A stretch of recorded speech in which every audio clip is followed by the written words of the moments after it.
अचानक से मेरी मदर की कॉल आती है और मुझे वो बताती हैं कि बाबू मुझे डॉक्टर ने बताया कैंसर है। मैंने देखा है नवनीत कि जब बच्चे गवर्नमेंट जॉब की तैयारी कर रहे होते हैं तो फाइनेंशियली काफ़ी चैलेंजेस फेस करते हैं। और मुझे ऐसा लगता है कि ज़्यादातर बच्चे जब पैसे मांगते हैं ना, तो उसके पहले 2-3 महीने ऐसे होते हैं जब वो सोच रहे होते हैं कि यार मंगाऊं ना मंगाऊं, कॉल करूं। दोस्त कुछ होते नहीं है, आप अकेले हो लाइफ में। जो करना है आपको खुद करना है। तो सर, जब आपने ये बात कर ही दी है 12,1212 वाली, और आंसर तो इसका किसी को नहीं पता जैसे आपने कहा नाना जी ने आंसर बताया ही नहीं इसका तो आप बताओ क्या आंसर है। अब तो आप मैथ्स के स्टार हो, बच्चे जानना चाहते हैं। ये बात 1995 की है, आज से करीब 30 साल पहले। गाजीपुर की फैमिली में कुछ ऐसा हो रहा था कि जब भी उस फैमिली में एक बॉय का जन्म हो रहा था, लड़के का जन्म हो रहा था, तो वो सरवाइव नहीं कर पा रहा था, डेथ हो जा रही थी उसकी। और ऐसा 2 बार हो चुका था। और अब इस फैमिली में एक थर्ड बॉय, एक तीसरा लड़का पैदा हुआ था, और फैमिली बहुत परेशान थी। पेरेंट्स बहुत परेशान थे कि क्या ये बच्चा सरवाइव कर पाएगा या नहीं। और इसी को लेकर बहुत सारे सजेशंस आ रहे थे, बहुत सारे उपाय निकाले जा रहे थे कि ऐसा क्या किया जाए कि ये बच्चा सरवाइव कर जाए। तो एक सुझाव ऐसा भी था कि इसको इस फैमिली से निकालकर कहीं और शिफ्ट कर दिया जाए।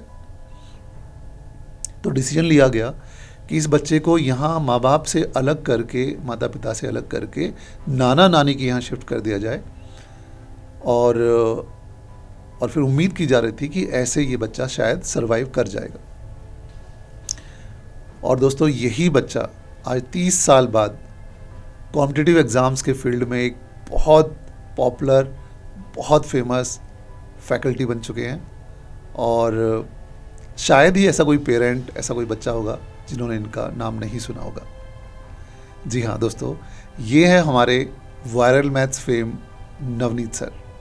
नवनीत सर आज हमारे साथ हैं। तो आज हमसे डिस्कस करेंगे उनकी जर्नी के बारे में, from survival to becoming the Navneet sir. Navneet sir, आपका बहुत बहुत स्वागत है। Thank you so much sir. और नवनीत सर, ये जो मैंने बताया ये मुझे पता था, और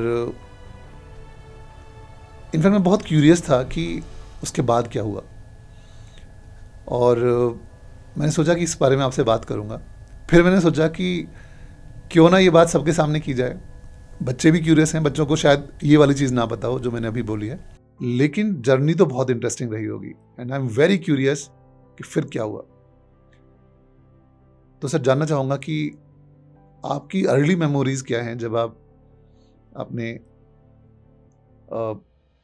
जब आपने खुद को समझा, जब आप स्कूल जाना शुरू किया होगा और जब आपकी खुद की सेल्फ अवेयरनेस आई, उस टाइम की मेमोरीज क्या हैं?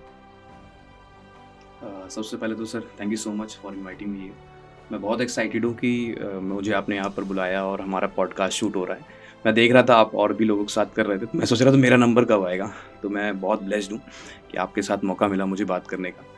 और हाँ सर, ये स्टोरी है, मुझे भी बाद में मालूम चला क्योंकि मैं भी छोटा था उस टाइम पे। मेरी फैमिली में टोटल 4 बहनें हैं। और मेरी मदर बताती हैं कि गाज़ीपुर एक बहुत डेवलप्ड एरिया नहीं है, गांव है छोटा सा, तो वहाँ पर मेरा जन्म हुआ था। तो उस टाइम पे हमारे फैमिली में ये स्ट्रगल हो रहा था कि 2 लड़के हमसे पहले भी हुए थे, बट वो बच्चे नहीं थे।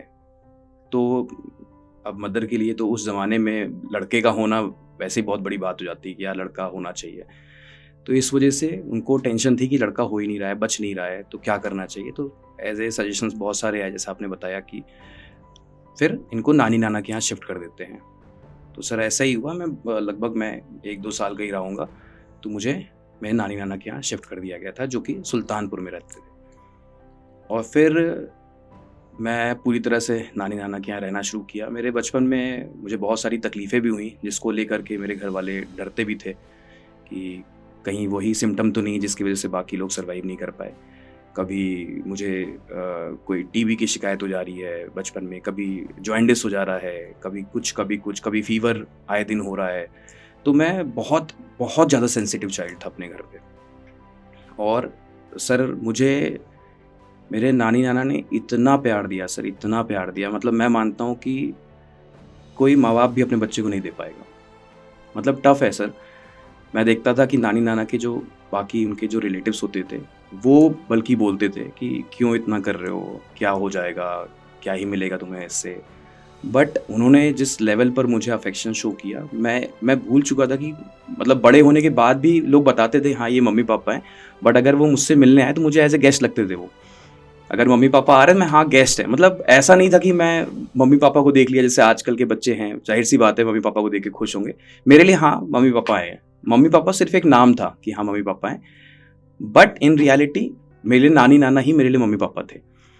क्योंकि वो अफेक्शन, वो केयर, वो प्यार कि अगर मुझे जॉइंडिस हुआ है या सर अगर मुझे चिकन पॉक्स हुआ है, तो सर ऐसे ऐसे इंसिडेंट हुए हैं मेरी लाइफ में कि मुझे आज भी याद आता है तो मेरे को गूज़बम्प होता है कि मैं चिकन पॉक्स हुआ था मुझे, मैं रात भर रो रहा हूँ, चिल्ला रहा हूँ क्योंकि इचिंग हो रही है और बहुत तकलीफ हो रही है। सभी दूर भाग रहे होते हैं उस टाइम पे और मुझे मेरी नानी मुझे गले से लगा के रखी है पूरी रात भर कि नहीं हम हैं हम हैं। तो शायद नहीं कर सकता सर आज के टाइम पे कोई, इवन मम्मी पापा भी नहीं कर पाएंगे वो काम जो उन्होंने किया। और फिर वहीं पे मैंने पढ़ना शुरू किया, किसी तरह से आगे बढ़ना शुरू किया सर। पढ़ाई में कैसे थे आप? सर बहुत बेकार।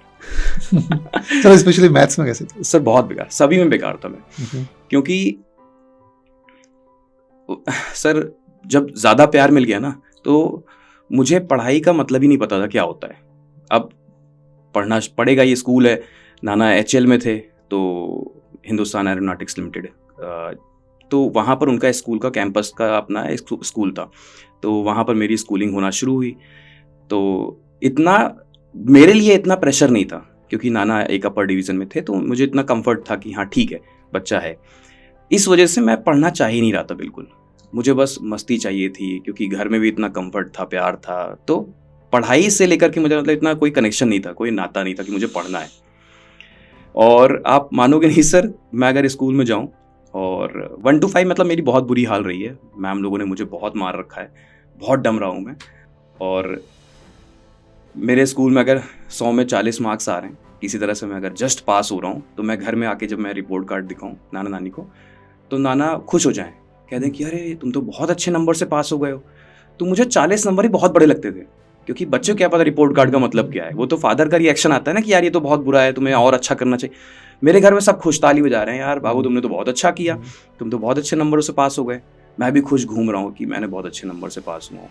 जब मैं स्कूल जाऊँ और वहाँ पर जब रैंक वाइज बच्चों को खड़ा किया जाए तो मैं लास्ट में खड़ा हूँ, तो मुझे वहाँ पर समझ में आता था कुछ तो गड़बड़ चल रही है मेरे साथ। अच्छा, कुछ तो यहाँ पर गलत हो रहा है जो मुझे समझ में नहीं आ रहा है। स्कूल में मुझे डांट पड़ रही है कि तुम इतने खराब कैसे हो, घर में मेरी तारीफ कर रहे हैं सारे के सारे लोग कि तुम इतने अच्छे हो, तुम तो बहुत अच्छा कर रहे हो।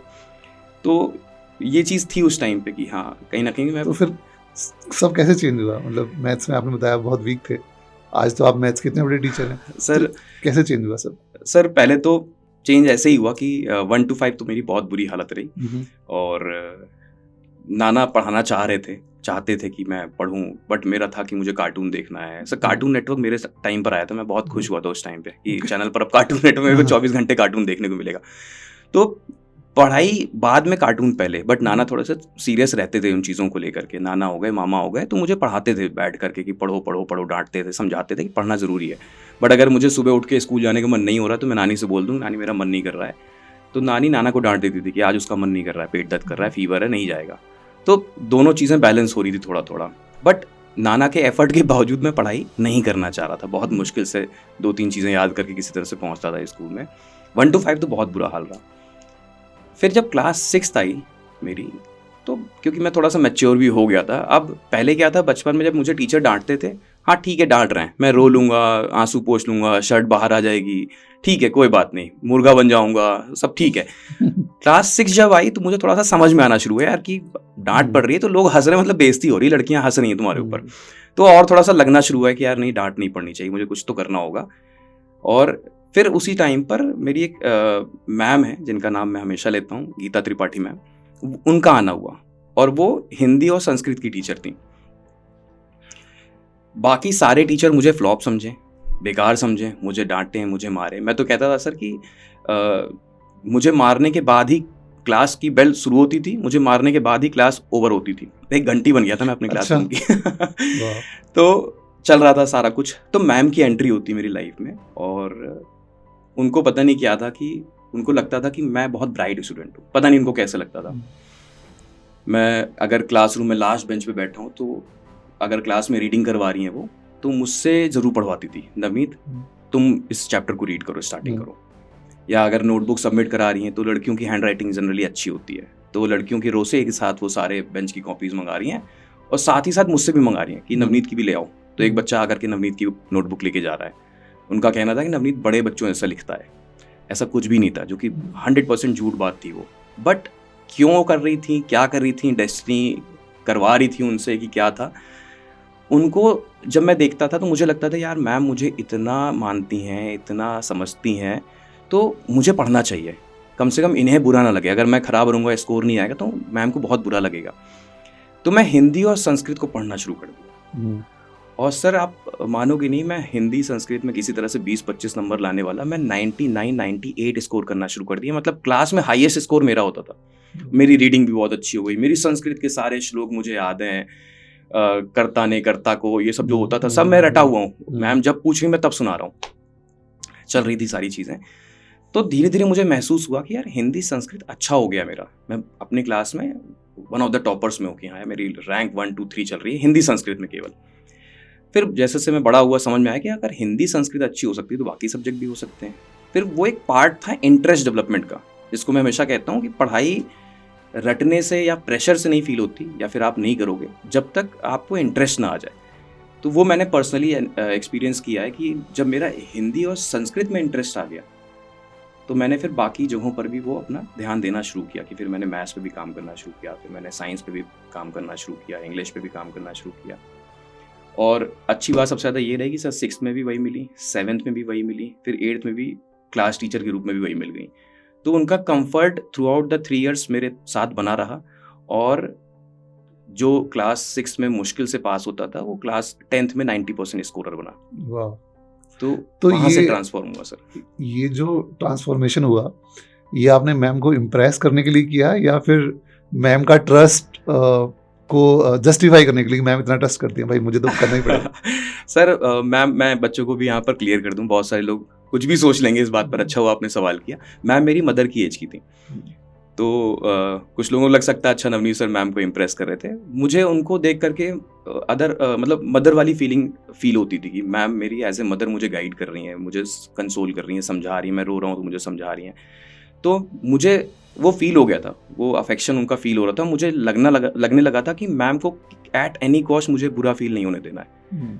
तो मैं मैम का ट्रस्ट जीतने के लिए, जो कि सच बात है, मैम को खुश देखने के लिए, मैम मुझसे नाराज़ ना हो, मैम मुझे देख के हेट ना करें, इस वजह से मैंने उनके सब्जेक्ट को पढ़ना शुरू किया। और उनकी वजह से फिर मैं बाकी सब्जेक्ट्स पे भी धीरे धीरे अपना डेडिकेशन शो किया, बाकी सब्जेक्ट में फिर अच्छा हो गया। Very good. तो 10th के बाद आपने क्या स्ट्रीम चूज की? Sir science. साइंस। हाँ। क्या हुआ साइंस में? साइंस बहुत अच्छा हुआ सर। साइंस के बाद 11th में भी एक मेरे साथ बहुत ज़बरदस्त इंसिडेंट हुआ। मैं 11th में था। मैं अभी तक क्या था सर, एक बहुत डम स्टूडेंट। 6 to 8th में थोड़ा सा स्टूडियस हुआ। 9th 10th में मैंने स्टूडेंट्स की जो पराकाष्ठा होती है, टॉपर्स की लिस्ट होती है, मैं उसमें आया। अब जब क्लास 11th आई तो आप देखो मेरा टाइम कैसे मूव किया। जब 11th आया मैंने साइंस चूज़ किया तो मैं एक एवरेज से अपर एवरेज में आ गया था। हाँ ठीक है, मेरा एक अच्छा स्टूडेंट करियर है, चल रहा है, सही चल रहा है। 11th में एक इंसिडेंट हुआ मेरे साथ, जिसमें कि मैं, एक बहुत बड़ा क्राउड था, एक फंक्शन हो रहा था हमारे प्लेग्राउंड पे, स्कूल का ही था, और हमारे सीनियर भैया लोग आए हुए थे जो पास आउट हो चुके थे 3-4 साल पहले। कुछ अचानक से क्राउड में कुछ शोर हुआ, कुछ वहाँ पर भगदड़ मची, कुछ हुआ, और 3-4 भैया लोग आए और मुझसे लड़ाई करना शुरू कर दिया। और मैं छोटा ही था, मैंने तो कभी लड़ाई झगड़ा देखा भी नहीं था कि होता क्या है। मैं बहुत छोटा था, बहुत मासूम। मैं आया और आ रहे हैं, मुझे डांट रहे हैं, मुझे मार रहे हैं। मैं कुछ समझ ही नहीं पा रहा हूँ हो क्या रहा है, चल क्या रहा है, और चीज़ें हो रही हैं। और मैंने फेस किया कि सर मेरे साथ के जो लड़के थे, मेरे जो दोस्त लोग थे, 7-8 दोस्त लोग थे, सारे के सारे लोग ऐसे ही खड़े हैं। अच्छा। और कोई मेरे साथ नहीं आ रहा है, कोई मुझे रोकने नहीं आ रहा, बचाने नहीं आ रहा, मैं अकेले खड़ा हूँ। अच्छा। ऐसे कि कुछ भी हो रहा है, मतलब मुझे समझ में नहीं आ रहा क्यों हो रहा है, क्या हो रहा है। नशे में लोग हैं, ड्रिंक किए अच्छा, ऐसा हुए ड्रिंक हैं, कर रखे सारे लोग, हाँ अच्छा। बड़े बड़े भैया लोग थे, सारे लोग ड्रिंक किए हुए हैं, तो कुछ भी करके जा रहे हैं कि ऐसा है ऐसा है, कुछ भी हो रहा है। उस टाइम पे मैं बहुत घबरा गया, बहुत डर गया। बट मैंने उस समय एक चीज़ रियलाइज़ की कि दोस्त कुछ होते नहीं है, आप अकेले हो लाइफ में। जो करना है आपको खुद करना है, क्योंकि जैसे आपका बुरा समय आएगा लोग आपको सबसे पहले छोड़ के जाएंगे, और वो वही लोग होंगे जो सबसे करीब रहे होंगे आपके जीवन में। ऐसा हुआ था उस मोमेंट पर मुझे यही रियलाइज, बट उससे सर मेरी लाइफ में ट्रांसफॉर्मेशन बहुत ज़बरदस्त आया। मतलब अभी तक तो मैं एज ए स्टूडेंट था, बट उसके बाद मैं एज ए लीडर निकल के आया। फिर 11th क्लास में मैंने सर एक जो स्टूडेंट लीडर वाला कंसेप्ट होता है हमारे स्कूल्स में, फिर मैं वो डेवलप किया। मैंने कहा सिर्फ पढ़ाई लिखाई से कुछ नहीं होने वाला, पढ़ के देख लिया मैंने, मार के चले गए मुझे लोग।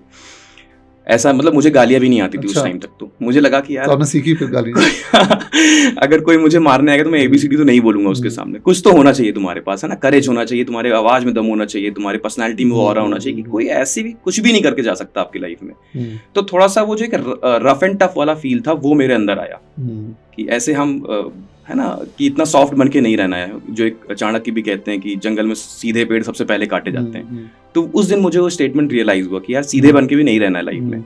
फिर मैंने थोड़ा सा काम करना शुरू किया खुद पे, मैंने लोगों को चुनना शुरू किया। फिर मैं अगर दोस्त भी बनाता था तो मेरी अग्नि परीक्षा यही होती थी, अगर दोस्त हो तो मतलब ये नहीं कि तुम सिर्फ मेरे अच्छे के समय पर हो, हर एक टाइम हमें फिर आपस में शेयर करना है। तो फिर उसके बाद की अलग जर्नी रही सर 11th-12th में। फिर क्या हाई पॉइंट रहा सर? हाई पॉइंट ये रहा कि फिर 11th-12th में नहीं मारा तो मैंने किसी को नहीं, बट ऐसा हो गया कि सर 11th-12th में जो मेरी ग्रुपिंग थी, जो मेरे साथ के लोग थे, उनके तरफ ना हमारे क्लास के बिलो के बच्चे ना मेरी क्लास के ऊपर के बच्चे हमारे ग्रुप के तरफ कोई आंख उठा के भी नहीं देख सकता। ऐसा हो गया। तो मतलब मुझे ऐसा लगने लगा था कि अगर कोई कमजोर बच्चा है हमारे क्लास का, ग्रुप का, जिसको लोग टॉर्चर कर रहे हैं, उसको हम लोग अपने टीम में लाते थे कि अब तुम मेरे साथ रहोगे, अब देखते हैं तुम्हारे साथ क्या होगा। क्योंकि मुझे रियलाइज हुआ कि जब मेरे साथ हो सकता है तो कई लोगों के साथ हो रहा था उस टाइम पे कि गुंडागर्दी चल रही है। तो हमने फिर वो चीज़ बिल्ड की और हमने किसी से लड़ाई नहीं की, हमने किसी को मारा पीटा नहीं, बट एक यूनिटी इज द स्ट्रेंथ वाली फील है कि हमने फिर वो एकता दिखाई कि ऐसे भी कुछ भी आप करके हमारे साथ नहीं जा सकते। तो वो एक सेंस ऑफ मैच्योरिटी मेरे अंदर बहुत डेवलप किया। फिर मैं समझ पाया कि दुनिया को लीड कैसे करना है। वो जो आप लीडरशिप की क्वालिटी देखते हो मेरे अंदर कि हाँ यार नवनीत लीड कर ले जाता है, तो मुझे ऐसा लगता है शायद अगर वो इंसिडेंट ना हुआ होता तो शायद मैं यहाँ तक ना पहुंच पाया होता। वो भी एक वन ऑफ द रीजंस रहा मेरी लाइफ का। ओके 12th के बाद? 12th के बाद सर एक इंसिडेंट और भी है, मैं शेयर करता हूँ। हम 11th के बाद NDA का एग्जाम देने जा रहे थे। जब आप स्कूल की जर्नी पूछ रहे, मुझे याद आ गया। मेरा एक फ्रेंड था, मैं नाम नहीं लूंगा, हम ट्रेन में जा रहे थे क्योंकि अब हमारा ग्रुप बन चुका था दोस्तों का। तो हम ट्रेन से मूव कर रहे थे और हमें लखनऊ आना था, वहाँ से हमारा NDA का एग्जाम लगा हुआ था। और सारे लड़के, सारे दोस्त लोग खूब मस्ती कर रहे हैं, खूब फन चल रहा है उनका। और जो लड़का था हमारा वो ट्रेन के गेट के पास खड़ा था और 2-3 लड़के और भी उसके साथ थे। उस टाइम पे नया नया वो सेल्फी वाला कल्चर आया था, मोबाइल फोन छोटे ही थे बट सबको फोटो तो खिंचवानी थी। तो वो हमारा जो फ्रेंड था वो ट्रेन से बाहर निकल के ऐसे सेल्फी खींच रहा था और बाकी लोग उसका सपोर्ट कर रहे थे, हेल्प कर रहे थे। तभी अचानक से कुंदनगंज हमारे रायबरेली के पास पड़ता है, तभी पीछे से एक पोल आया और उसको हिट किया। और हिट करते ही, और हम लोग का ग्रुप चल रहा था 8-10 लोगों का, तो एकदम से हड़कंप मच गया पूरे डब्बे में कि यार कुछ तो हुआ, बहुत बड़ी घटना घट गई। वो गिर गया उसका नाम लेकर के। तो हम लोग भी छोटे थे 11th क्लास में, पता ही नहीं था कि ट्रेन की चेन कैसे पुल करते हैं, क्या करते हैं। तो जैसे मुझे मालूम चला मैं भाग करके गया, मैंने सबसे पहले ट्रेन की चेन को पुल खींचा, बट ट्रेन रुकी नहीं थी क्योंकि बहुत हार्ड होती है और हम लोग शायद छोटे भी थे। तो हम 3 लड़कों ने एक साथ चेन को खींचा और फिर जाके धीरे धीरे ब्रेक महसूस हुई कि हाँ ट्रेन ने ब्रेक मारी है। और हम भागते हुए गए और ट्रेन रुकी, और जब तक हम उतर करके भाग करके गए तो बहुत दूर वो जाके गिरा हुआ था और ट्रेन के बीचों बीच गिरा हुआ था पटरी पे। तो भाग के गए तो मालूम चला कि उसका पैर और उसका हाथ दोनों कट चुका है। सेम ट्रेन से या कोई और ट्रेन? नहीं, वही ट्रेन, उसी ट्रेन से वो गिरा और ट्रेन के सक्शन जो भी रहा होगा वैक्यूम की वजह से वो अंदर खिंचा और उसका एक हाथ और एक पैर दोनों उसके टोज जो थे वो कट चुके थे। अब हम लोग का एग्जामिनेशन भी था, तो एग्जामिनेशन तो चलो खत्म ही हुआ, कोई मतलब नहीं है, और वो हेल्दी भी बहुत था। तो अब हमारा जो स्ट्रगल पॉइंट था वो ये कि इससे अब हम कैसे हॉस्पिटलाइज करें, कैसे लेके जाएं, क्योंकि किसी को आइडिया नहीं था इस चीज़ का। बट फिर हमने थोड़ा बहुत अपना नॉलेज का यूज़ किया और हमने उनके, सबसे पहले तो मेरा ही बहुत क्लोजेस्ट फ्रेंड था वो, तो मैंने उनके मम्मी को फ़ोन किया और मैंने उनकी मम्मी को बोला कि आंटी जी ऐसा हुआ है। मैंने एग्जैक्ट नहीं बताया, मैंने ट्रेन से गिर गया है तो एकदम डर गई वो कि यानी क्या, कैसे, ये क्या बोल रहे हो। तो उन्होंने बोला कि, मैंने बोला उनसे कि आंटी जी परेशान मत हो, ट्रेन स्टेशन पर थी तब गिरा है, ऐसा कुछ सीवियर नहीं है, आप यहाँ आ जाओ, लखनऊ आ जाओ, हम इसको लखनऊ लेके जा रहे हैं। तो वो समझ गए थे कहीं ना कहीं क्या हुआ है। तो वो दोनों मम्मी पापा लखनऊ पहुंचे कुछ टाइम में। अब हमारा चैलेंज ये था कि हम इन्हें लखनऊ लेके कैसे जाएं। तो हमारे फ्रेंड में हमारा एक फ्रेंड था जिसके पापा अमेठी जो स्टेशन है उसके स्टेशन मास्टर थे। तो हमने उनको कम्युनिकेट किया। उन्होंने बोला कि ठीक है, तुम लोग किनारे हो जाओ, अपनी एग्जैक्ट लोकेशन बताओ, मैं पीछे से एक ट्रेन आ रही है जनता, मैं उसको रुकवाता हूँ। ठीक है। तो उन्होंने कम्युनिकेशन कर लिया होगा ट्रेन के ड्राइवर से। तो वो ट्रेन आ करके जब आना शुरू हुई तो हम लोग किनारे किनारे हो गए और ट्रेन चलती चली जा रही बहुत स्पीड में। तो हमें लगा शायद ये भी नहीं रुकेगी, बट अच्छी बात ये रही कि ट्रेन आगे निकल गई, बट उसका जो लास्ट बोगी था वो हमारे जस्ट सामने रुका। फिर हम लोग उठा के बॉडी को पूरा अंदर लेटाए और हम लोग ऐसे बहुत सारे स्टूडेंट साइंस वाले ही थे। तो जितना हमने सीखा था बायो पढ़ के 11th में और केमिस्ट्री पढ़ के, वो हमने सारा वहाँ पर लगा दिया कि पानी नहीं देना है। होश में था, पानी नहीं देना, पानी मांग रहा है, उसको पता नहीं चल रहा कि उसके हाथ में कुछ हुआ है। तो ऐसे से देख रहा है, वो कह रहा कुछ हुआ है क्या, कुछ हुआ है क्या नवनीत? मैंने कहा नहीं, तुम्हारा बिल्कुल ठीक ठाक है। अपनी शर्ट फाड़ करके हम लोग उसके हाथ पे लगा रहे जिससे कि, बट ये जो वेन्स थी वो पलट गई थी पूरी, इतना डैमेज हो गया था उसका पैर वैर। तो हम लोग बांध दिए कपड़े से कि कुछ ब्लड ज़्यादा बहे ना, पानी नहीं दिए, और इस तरह से हम लोग लखनऊ पहुँचे। बट जो उसका हाथ था वो वहीं पटरी पे नीचे गिरा हुआ था। तो मुझे ऐसा लगा कि शायद बच जाए, मतलब डॉक्टर, मैंने सुना था कि हाँ हाथ जोड़ देते हैं और लग जाता है स्टिचेस के बाद। तो मैं रुमाल निकाला और तुरंत मैं उतर के ट्रेन से मैंने देखा तो वहाँ पर गिरा हुआ था। तो मैंने तुरंत उसको रैप अप करके रुमाल में ले आया और मैंने ऊपर रख दिया अपने बोगी के जहाँ वो लेटा हुआ था। जब हम ट्रॉमा सेंटर में लखनऊ के पहुँचे तो हमने दिखाया तो 2-3 घंटे बीत चुके थे। तो डॉक्टर ने कहा कि इसका कोई यूज़ नहीं है, क्योंकि एक तो मेटल से हुआ है तो इन्फेक्शन बहुत फैल चुका है, ब्लैक हो चुका था वो पूरा। कह रहे हैं अगर तुम बर्फ में रखे हो तो शायद कुछ वर्क कर जाता। तो उतना आइडिया ही नहीं था, बर्फ भी कहाँ ही मिलती ट्रेन में। तो ये एक इंसिडेंट था सर, जो कि बहुत, बट आज उसने अभी जस्ट अभी यूपीएससी क्रैक करके आईएएस बना है। वाओ, ऐसा है sir. Such an awesome thing. Wow sir, उसमें हम लोग जब हॉस्पिटल पहुंचे तो उसको ब्लड की ज़रूरत थी, तो 3 यूनिट की ब्लड की ज़रूरत थी। तो हम तीनों में, मतलब हम जो लड़के थे सभी बच्चे थे, डर रहे थे। और फिर मैं और मेरा बाकी 2 फ्रेंड जो थे उन्होंने भी फिर ब्लड देने की बात कही कि हम देंगे ब्लड, हमारा मैच कर रहा है। तो डॉक्टर ने कहा कि तुम लोग तो अभी 11th में हो, तो अंडर 18 हो गए, तो 18 एबव चाहिए। तो हम लोगों ने झूठ बोला था कि हम फेल हो चुके हैं क्लास 10 में 3-4 बार हम एबव 18 है, हमारा ब्लड लो। तो मतलब हम लोग के माइंड में कुछ और था ही नहीं। घर में जब बताया जा रहा था घर वाले गुस्सा कर रहे हैं कि नहीं, क्योंकि है ना, लोगों की सोच होती है कि ब्लड नहीं देना चाहिए। तो हम लोग को था कि ये सब नहीं पता, हम लोग बचेंगे क्या होगा, बट इसे बचाना है। तो वो एक हमारा एक बहुत इंस्पायरिंग, मतलब हमने एक जो किया वो हमें आज भी मतलब हमेशा याद रहेगा, कभी नहीं भूलने वाले हम लोग। बहुत इंस्पायरिंग है। तो आपने स्कूलिंग के बाद डिसाइड किया किस, मतलब इंजीनियरिंग किस फील्ड में आप गए? आपने सर क्या डिसाइड? सर मैंने ग्रेजुएशन बीएससी से किया था। बीएससी किया आपने? हाँ। तो बीएससी क्यों चूज किया? आजकल तो लोग, मतलब आई थिंक बीटेक और ट्रेंड है कि बीटेक कर लीजिए। उस टाइम पे भी सर बहुत ट्रेंड था, मतलब हमारे क्लास में अगर 100 बच्चे हैं तो 99% बच्चे यही प्लान कर रहे थे कि मुझे बीटेक करना है, मुझे चेन्नई से करना है, तो मुझे तमिलनाडु से करना है, मतलब सारे इनके यही चल रहे थे कि महाराष्ट्र से करना है, दिल्ली से करना है। तो मेरा वही है ना कि 11th के बाद थोड़ा सा मेरा दिमाग जो था वो चेंज हो चुका था। मुझे ऐसा लगने लगा था कि यार वो तो नहीं करना जो बाकी लोग कर रहे हैं, कुछ नहीं होने वाला इससे। एक तो रीज़न ये था, दूसरा रीज़न ये था कि फाइनेंशियल एक बड़ा इशू था।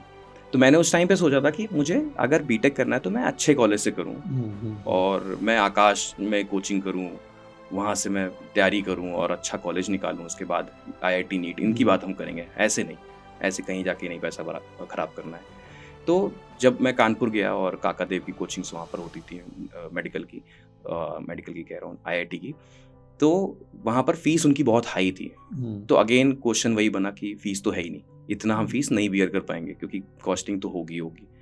तो जब वहाँ से नहीं हुआ तो मेरा माइंडसेट पूरा चेंज हो गया कि तो ये डिसीजन आपका था हाँ, या मेरा ही डिसीजन था कि कि फिर मुझे बीएससी करनी है? मुझे बीएससी करना है फिर कि यार और उस टाइम सोचा था आपने बीएससी के बाद क्या करूंगा? नहीं, बस उतना ही सोचा था कि 12th के बाद हाँ, ये बेस्ट ऑप्शन है। बेस्ट ऑप्शन है कि बीएससी करते हैं और उसके बाद फिर देखा जाएगा क्या करते हैं आगे, क्या चल रहा है फिर। क्योंकि थोड़ा सा स्टूडेंट के पार्ट पे देखें तो वो भी हम ठीक हो गए थे। क्लास 10th में मेरे 90% रहे, क्लास 12th में मेरे 82% आए। तो कहीं ना कहीं आपके दिमाग में ये भी चल रहा था कि फैमिली है पीछे, उसके लिए भी मुझे कुछ करना है, हाँ, 100% सर। फाइनेंशियली उनको भी सपोर्ट करना है। करेक्ट, वैसे क्योंकि एक चीज़ मिस कर गए हम, आपका आपके पेरेंट्स का क्या बैकग्राउंड था इन टर्म्स ऑफ प्रोफेशन, वो क्या करते हैं, और भाई बहन कितने थे आपके? सर मेरी 4 सिस्टर्स हैं 4 टोटल। सिस्टर्स हैं। आपसे और बड़ी हैं छोटी हैं? सर मेरे से 3 बड़ी हैं, 1 छोटी है। ओके। और मेरी मदर तो होम मेकर ही हैं। बट पापा मतलब एज सच कोई ऐसा प्रोफेशन नहीं है, एग्रीकल्चर हमारा छोटा सा ही है, तो बस वही चलता है, जैसे अधिया पे दे दिया गांव हाँ, में और हाँ। उससे जो अनाज आ रहा है। तो एज सच कोई बहुत अच्छा कोई फाइनेंशियल बैकग्राउंड नहीं था, काम चल रहा था बस कैसे भी। ऊपर से 4 सिस्टर्स का अपब्रिंगिंग, बाकी सब। मैं तो चलो नाना नानी के यहाँ आ गया, बट स्ट्रगल बड़े पार्ट पर था मेरे मदर फादर के साइड। तो जब आप स्कूल से कॉलेज में एंटर किए होगे तो उस टाइम फिर तो आपके दिमाग में चल रहा होगा कि पीछे हाँ, फैमिली भी है, हाँ, सिस्टर्स भी हैं, क्योंकि तो तब क्या तक मैं करना है? मैच्योर हो चुका था, मुझे मालूम चल चुका था कि एक्चुअल में मुझे क्या करना है लाइफ में। छोटा था तो मुझे लगता था हाँ गेस्ट आए हैं, बट जैसे जैसे बड़ा हुआ मुझे अब रिस्पॉन्सिबिलिटी फील होना शुरू हो गई कि यार कुछ नहीं किया तो फिर बहुत ही खराब हो जाएंगी सिचुएशंस। तो कंटिन्यूसली ये जो मेरे 3 साल बीते ग्रेजुएशन में, मुझे लगा कि हाँ यार कुछ करना होगा, कुछ करना होगा। बट क्योंकि बीएससी के बाद आप कुछ बहुत बड़ा प्लान नहीं कर सकते हो, कुछ यही लग रहा होता है कि हाँ कहीं जॉब लग जाए, कुछ हो जाए जो बेटर हो जाए लाइफ में। तो लोगों ने गाइड किया कि तुम अच्छे स्टूडेंट हो, तुमने केमिस्ट्री अच्छा रखा, अपना फिजिक्स अच्छा रखा, तो तुमने जिस सब्जेक्ट को पकड़ा वो अच्छा हो गया, मेहनत किया तो हमारे स्कोर भी आए, बचपन जैसा भी रहा हो। तो मुझे ऐसा लगा कि अब मैं स्टूडेंट अच्छा बन चुका हूँ, तो गवर्नमेंट जॉब भी इतना टफ नहीं मेरे लिए। मैं गवर्नमेंट जॉब कब आया दिमाग में? वही बीएससी जब खत्म हुआ तो घर वालों ने यही कहा कि कुछ तो करना है, तो एक काम करते हैं गवर्नमेंट जॉब, एसएससी। मैंने पूछा कि सबसे अच्छी जॉब कौन सी देता है, कौन सा ऑर्गेनाइजेशन। मैंने कहा कि लोगों ने बताया कि एसएससी, सीजीएल क्रैक करोगे, इनकम टैक्स ऑफिसर बन जाओगे, ऐसा होगा, एक्साइज ड्यूटी है वो। मैं कहा ठीक है करते हैं, फिर हम एसएससी सीजीएल की तैयारी करने जाते हैं। तो मैं ये सोच के लखनऊ आया, और जाहिर सी बात है लखनऊ आया था? हाँ कि वही है ना कि एवरेज मिडिल क्लास बैकग्राउंड के जो लोग होते हैं उनको ये लगता है कि गवर्नमेंट जॉब ही है जिससे आप अपनी लाइफ में एक यू टर्न ले सकते हो, एक जबरदस्त परफॉर्म कर और सकते ये हो। काफ़ी हद तक ट्रू भी है। मैं देखता हूँ हमारे Correct, sir. प्लेटफॉर्म पे लाखों बच्चे आते हैं, और जो एजुकेशन बैकग्राउंड होता है वो थोड़ा ब्रोकन ही होता है। जैसा आपने बताया कि कहीं स्कूल में सही से गाइडेंस नहीं मिली, कहीं कॉलेज में चीज़ें ढंग से नहीं हुई, थोड़ा ब्रोकन होता है। और एक जो रे ऑफ होप होती है बच्चों के लिए वो गवर्नमेंट जॉब होती है, क्योंकि वहाँ पे क्या है कि एग्ज़ाम है एक, आप एग्ज़ाम क्लियर करो, आप इनकम टैक्स ऑफिसर बन जाओ, आप बैंक पीओ बन जाओ, आप मैनेजर बन जाओ, कुछ भी बन सकते हो। करेक्ट। तो जो मिडिल क्लास बच्चे होते हैं, थोड़े ऐसे फाइनेंशियली वीक बैकग्राउंड से बच्चे आते हैं, छोटी जगह से जो बच्चे आते हैं, उनके लिए मुझे लगता है कि हमारे देश में सबसे बड़ी रे ऑफ होप ये है कि कॉम्पिटिटिव एग्ज़ाम्स हैं और एक सरकारी नौकरी आपको मिल सकती है अगर आप ढंग से प्रिपरेशन करो तो। 100% सर। आपकी प्रिपरेशन की जर्नी कैसी रही? तो सर आप भी बाकी स्टूडेंट्स की तरह आगे अब तैयारी करने मैं आ गया लखनऊ, और मैंने भी फिर कोचिंग करना शुरू किया, पढ़ना शुरू किया, और पढ़ाई भी अच्छी हो रही थी। बट अगेन मुझे ऐसा लगता है जो मेरे साथ प्रॉब्लम्स आई, वो जितने एस्पिरेंट्स हैं, लाखों एस्पिरेंट्स होंगे, लाखों एस्पिरेंट्स के साथ सेम प्रॉब्लम आती होगी, वो है फाइनेंशियल इश्यूज। लड़कों में खास तौर पे आती है कि लड़कों में एक सेल्फ ईगो होता है कि मुझे घर से तो पैसे नहीं लेने, और घर पे हों तो हम ले भी, घर पे वो भी नहीं है, तो हमें कोचिंग की फ़ीस भरनी है, हमें कन्वेंस देखना है, घर से हमें कोचिंग जाना है, कोचिंग से वापस आना है, खाना भी देखना है, रेंट भी देखना है, मॉक टेस्ट देखना है, बुक्स देखनी है, टीचर ने कह दिया ये बुक बहुत ज़रूरी है, इसको तो लेना ही लेना है, यहीं से एग्ज़ाम में पूछा जा रहा है तो वो भी हमें देखना है। तो वो एक बड़ा प्रॉब्लम मेरे माइंड में चल रहा था। मैंने देखा है नवनीत कि जब बच्चे गवर्नमेंट जॉब की तैयारी कर रहे होते हैं तो फाइनेंशियली काफ़ी चैलेंजेस फेस करते हैं, और ज़्यादातर बच्चे होते हैं जो छोटी जगह से आके कहीं शहर में रह रहे होते हैं, किसी गांव से, किसी छोटे कस्बे से आके बड़े शहर में आ गए और तैयारी कर रहे हैं अपनी। और जब बात होती है कि यार पैसे मंगाने हैं, क्योंकि उस टाइम अर्निंग ज़्यादातर बच्चे नहीं कर रहे होते, तो घर से पैसे मंगाने होते हैं, तो ये एज ऐसी होती है कि बच्चा बहुत सेंसिटिव होता है और उसके दिमाग में चल रहा होता है कि यार अगर मैं घर वालों से पैसे मांगूंगा तो दे पाएंगे नहीं दे पाएंगे, ये काफ़ी दिमाग में चल रहा होता है। और मुझे ऐसा लगता है कि ज़्यादातर बच्चे जब पैसे मांगते हैं ना, तो उसके पहले 2-3 महीने ऐसे होते हैं जब वो सोच रहे होते हैं कि यार मंगाऊँ ना मंगाऊँ, कॉल करूँ या ना करूँ। और देखो कॉम्पिटिटिव एग्ज़ाम में प्रॉब्लम क्या है कि बहुत सारे फॉर्म्स भरने होते हैं और हर फॉर्म 500-1000 रुपये का फॉर्म होता है, क्योंकि एक एग्ज़ाम से तो आपका सिलेक्शन होगा नहीं। नहीं होगा, करेक्ट। शुरू में तो 8-10 एग्ज़ाम तो ऐसे निकल जाते हैं, आपको पता ही लगता है कि क्या पैटर्न है, क्या मेरी कमियां हैं, कहाँ पे मैं फेल हो रहा हूँ। तो इसमें पैसे लगते हैं और ये बेचारे बच्चे होते हैं जो 12th के बाद या ग्रेजुएशन के बाद पहली बार इंडिपेंडेंटली कहीं पे रह रहे हैं और एक इमोशनल एक फेज से गुजर रहे होते हैं कि यार हमें खुद को प्रूव भी करना है, घर वालों की चीज़ें दिमाग में चल रही होती हैं, अपने फाइनेंशियल स्ट्रगल दिमाग में चल रहे होते हैं। तो ये ज़्यादातर बच्चों के दिमाग में चलता है। तो मैं बच्चों को भी यही कहना चाहूँगा कि देखो ये टफ़ है, ये फेज़ बहुत टफ़ है और ये वाली चीज़ शायद कोई और ना समझ पाए जो आपके साथ होता है। जो आप इमोशनल चैलेंज फेस करते हो कि यार घर वालों को बताऊं ना बताऊं, मांगूं ना मांगूं। इनफैक्ट मैंने कई बार ऐसा देखा है कि जब पेरेंट्स कॉल करते हैं, रिलेटिव्स कॉल करते हैं और पूछते हैं कि बेटा कैसे हो, कैसा चल रहा है, कुछ चाहिए तो नहीं, कोई कमी तो नहीं है, तो जनरली बच्चे नहीं बताते। उनको ऐसा लगता है कि अगर मैं बताऊंगा तो शायद ना समझ पाए, या अगर मैं बताऊंगा तो शायद पेरेंट्स के ऊपर एक प्रेशर आ जाए या पेरेंट्स के ऊपर एक ऑब्लिगेशन आ जाए। तो ये टफ फेज तो होता है, this is a very tough phase और बहुत अंडरस्टैंडेबल है, बच्चे इस फेज से गुजरते हैं। बस यही कहूँगा यार, ये जो फेज होता है ना, ये आपको स्ट्रांग भी बना रहा होता है, ये आपको लाइफ के लिए रेडी कर रहा होता है, क्योंकि इस फेज में आप कहीं ना कहीं सीख जाते हो कि इस तरह के प्रेशर को, इस तरह के इमोशनल चैलेंजेस को कैसे मैनेज करना है, क्योंकि लाइफ बहुत लंबी है और ये चीज़ें लाइफ में आगे बहुत आने वाली हैं। तो ये बड़ा बड़ा डेलिकेट फेज होता है और मैं इसको बहुत मैंने खुद ये जिया है। मैं, आपने जैसा बताया, आपने भी लाइफ में इस तरह का फेज देखा है, तो हमें ये स्ट्रांग बना रहे होते हैं, बेसिकली स्ट्रांग ही बना रहा होता है। मुझे ऐसा लगता है लाइफ में हर स्ट्रगल आपको स्ट्रांग बना रहा होता है। जैसा कहते हैं ना, anything which does not kill you makes you strong. कोई भी आपके साथ अगर कुछ भी ऐसी चीज होती है जो आपको तोड़ती है, वो कहीं ना कहीं आपको स्ट्रांग बनानी होती है।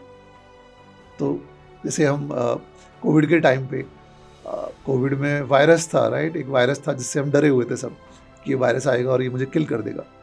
लेकिन सॉल्यूशन क्या था? उसी वायरस की माइल्ड डोज हम लगा लेते हैं।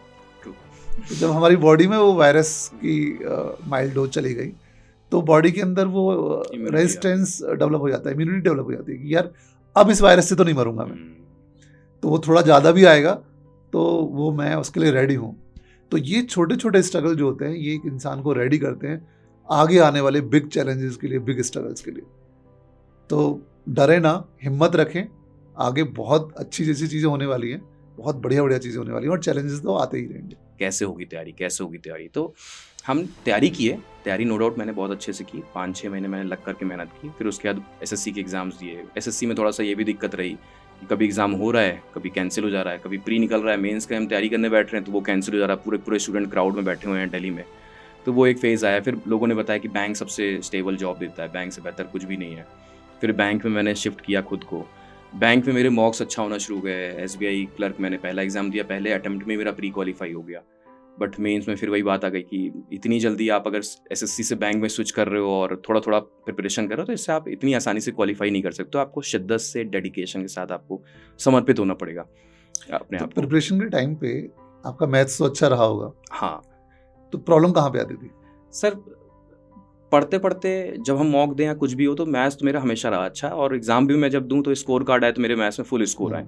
प्रॉब्लम कभी इंग्लिश में आ रही है, कभी करंट अफेयर्स में, जीए में आ रही है, कभी हो रहा है कि मैंने ओवरऑल निकाल दिया, सेक्शन मेरा जीए नहीं निकल पाया, कभी इंग्लिश में मैं नहीं समझ पा रहा हूँ। इंग्लिश में सर मैं क्या बताऊँ, मैं जब दे रहा होता था मुझे लगता था सब तो ठीक है यार, मेरी से अच्छी इंग्लिश किसी की है ही नहीं, और सर स्कोर मैं 40 करके आ रहा है मेरे पास 10-12। तो इंग्लिश का एक ज़्यादा ही कुछ बड़ा इशू रहा।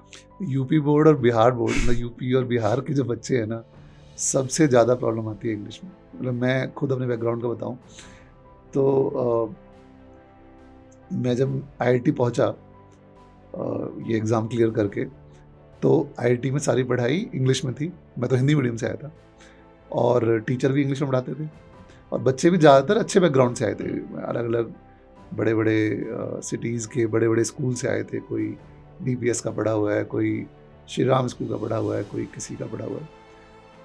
और हमें तो इंग्लिश का एक शब्द भी बोलना नहीं आता, बस पढ़ लेते थे कि वो पढ़ के तो आप समझ में सकते आ रहा है, उतना ही काफ़ी है, उतना काफ़ी है। बट बोलना और उसमें मतलब आंसर्स लिखना, मतलब एग्ज़ाम है, अब तो आईआईटी का एग्ज़ाम मैंने हिंदी में दिया था, बट अब बीटेक में हो आप आईआईटी में, तो आपको इंग्लिश में करना है।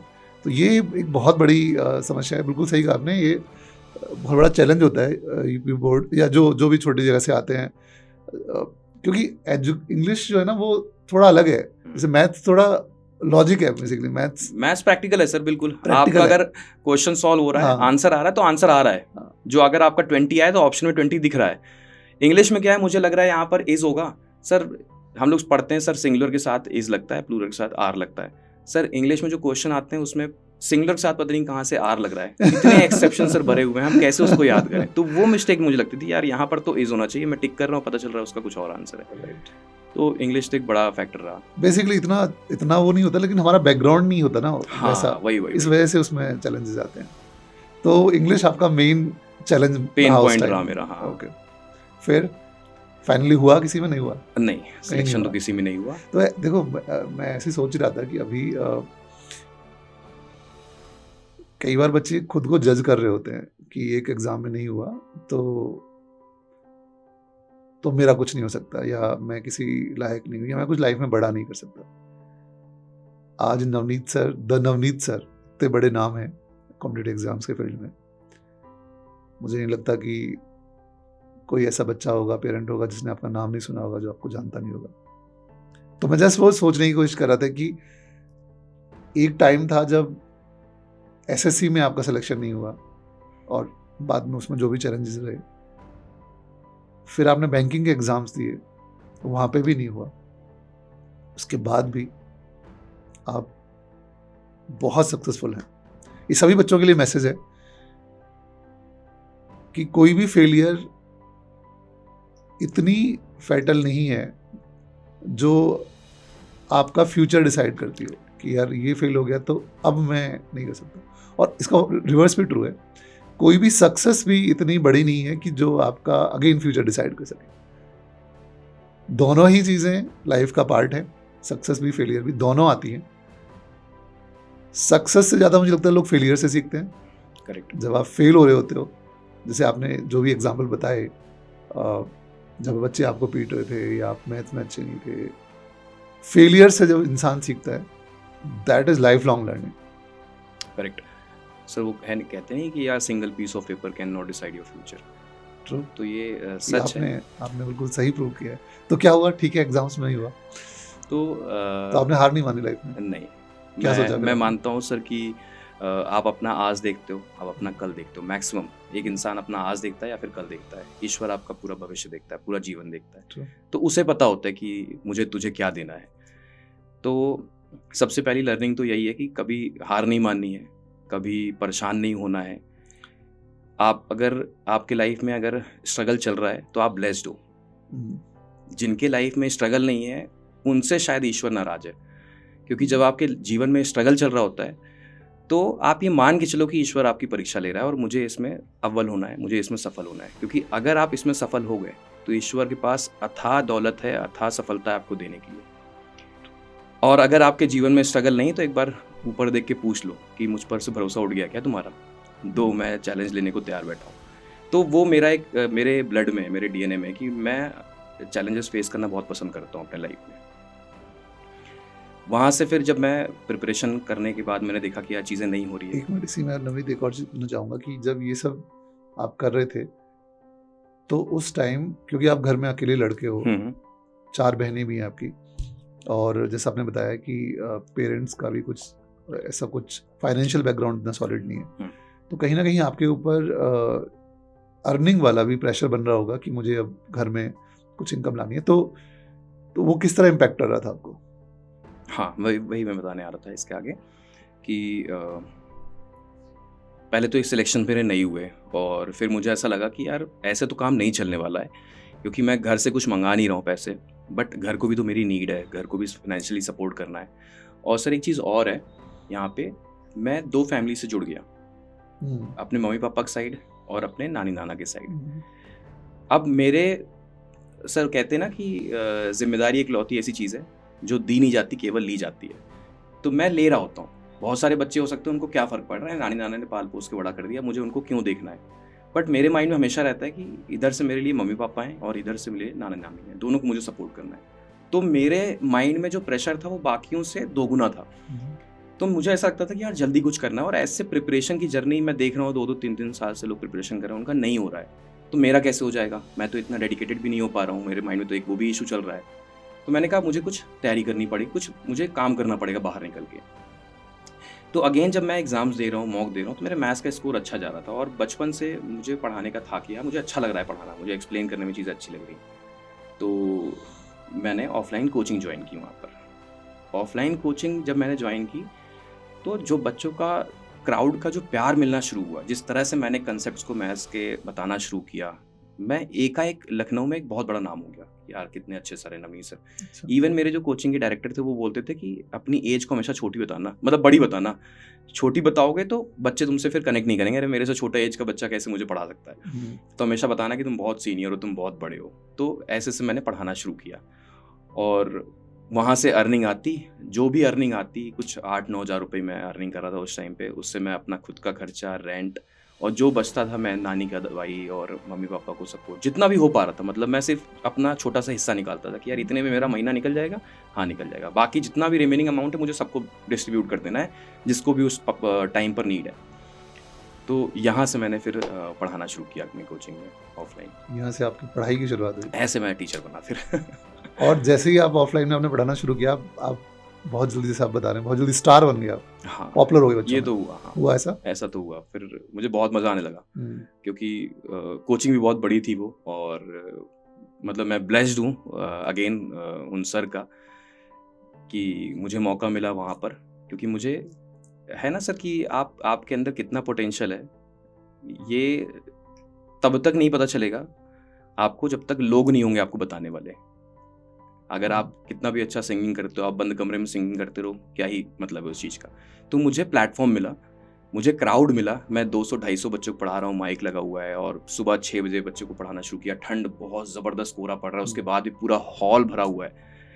तो वो मोटिवेशन मुझे देता था कि यार मुझे बहुत अच्छा लग रहा है पढ़ाने में, और वहाँ से जर्नी शुरू हुई और लगातार मैं पढ़ाना शुरू किया। ये कौन सी ईयर की बात? ये सर 15-16 की बात है। ग्रेजुएशन 15-16 15 में ख़त्म हुआ, मैं तुरंत आ गया लखनऊ और मैंने वहीं से पढ़ाना शुरू कर दिया। मतलब कुछ पढ़ने के बाद फिर 2016 से मैंने पढ़ाना शुरू थोड़ा आपने तैयारी की 1 साल हाँ, के लिए, हाँ, उसके लगभग। बाद पैरेलली आपने पढ़ाना शुरू कर दिया। ओके। करेक्ट। हाँ फिर फिर लगभग 7-8 महीने ही मैंने पढ़ाए होंगे।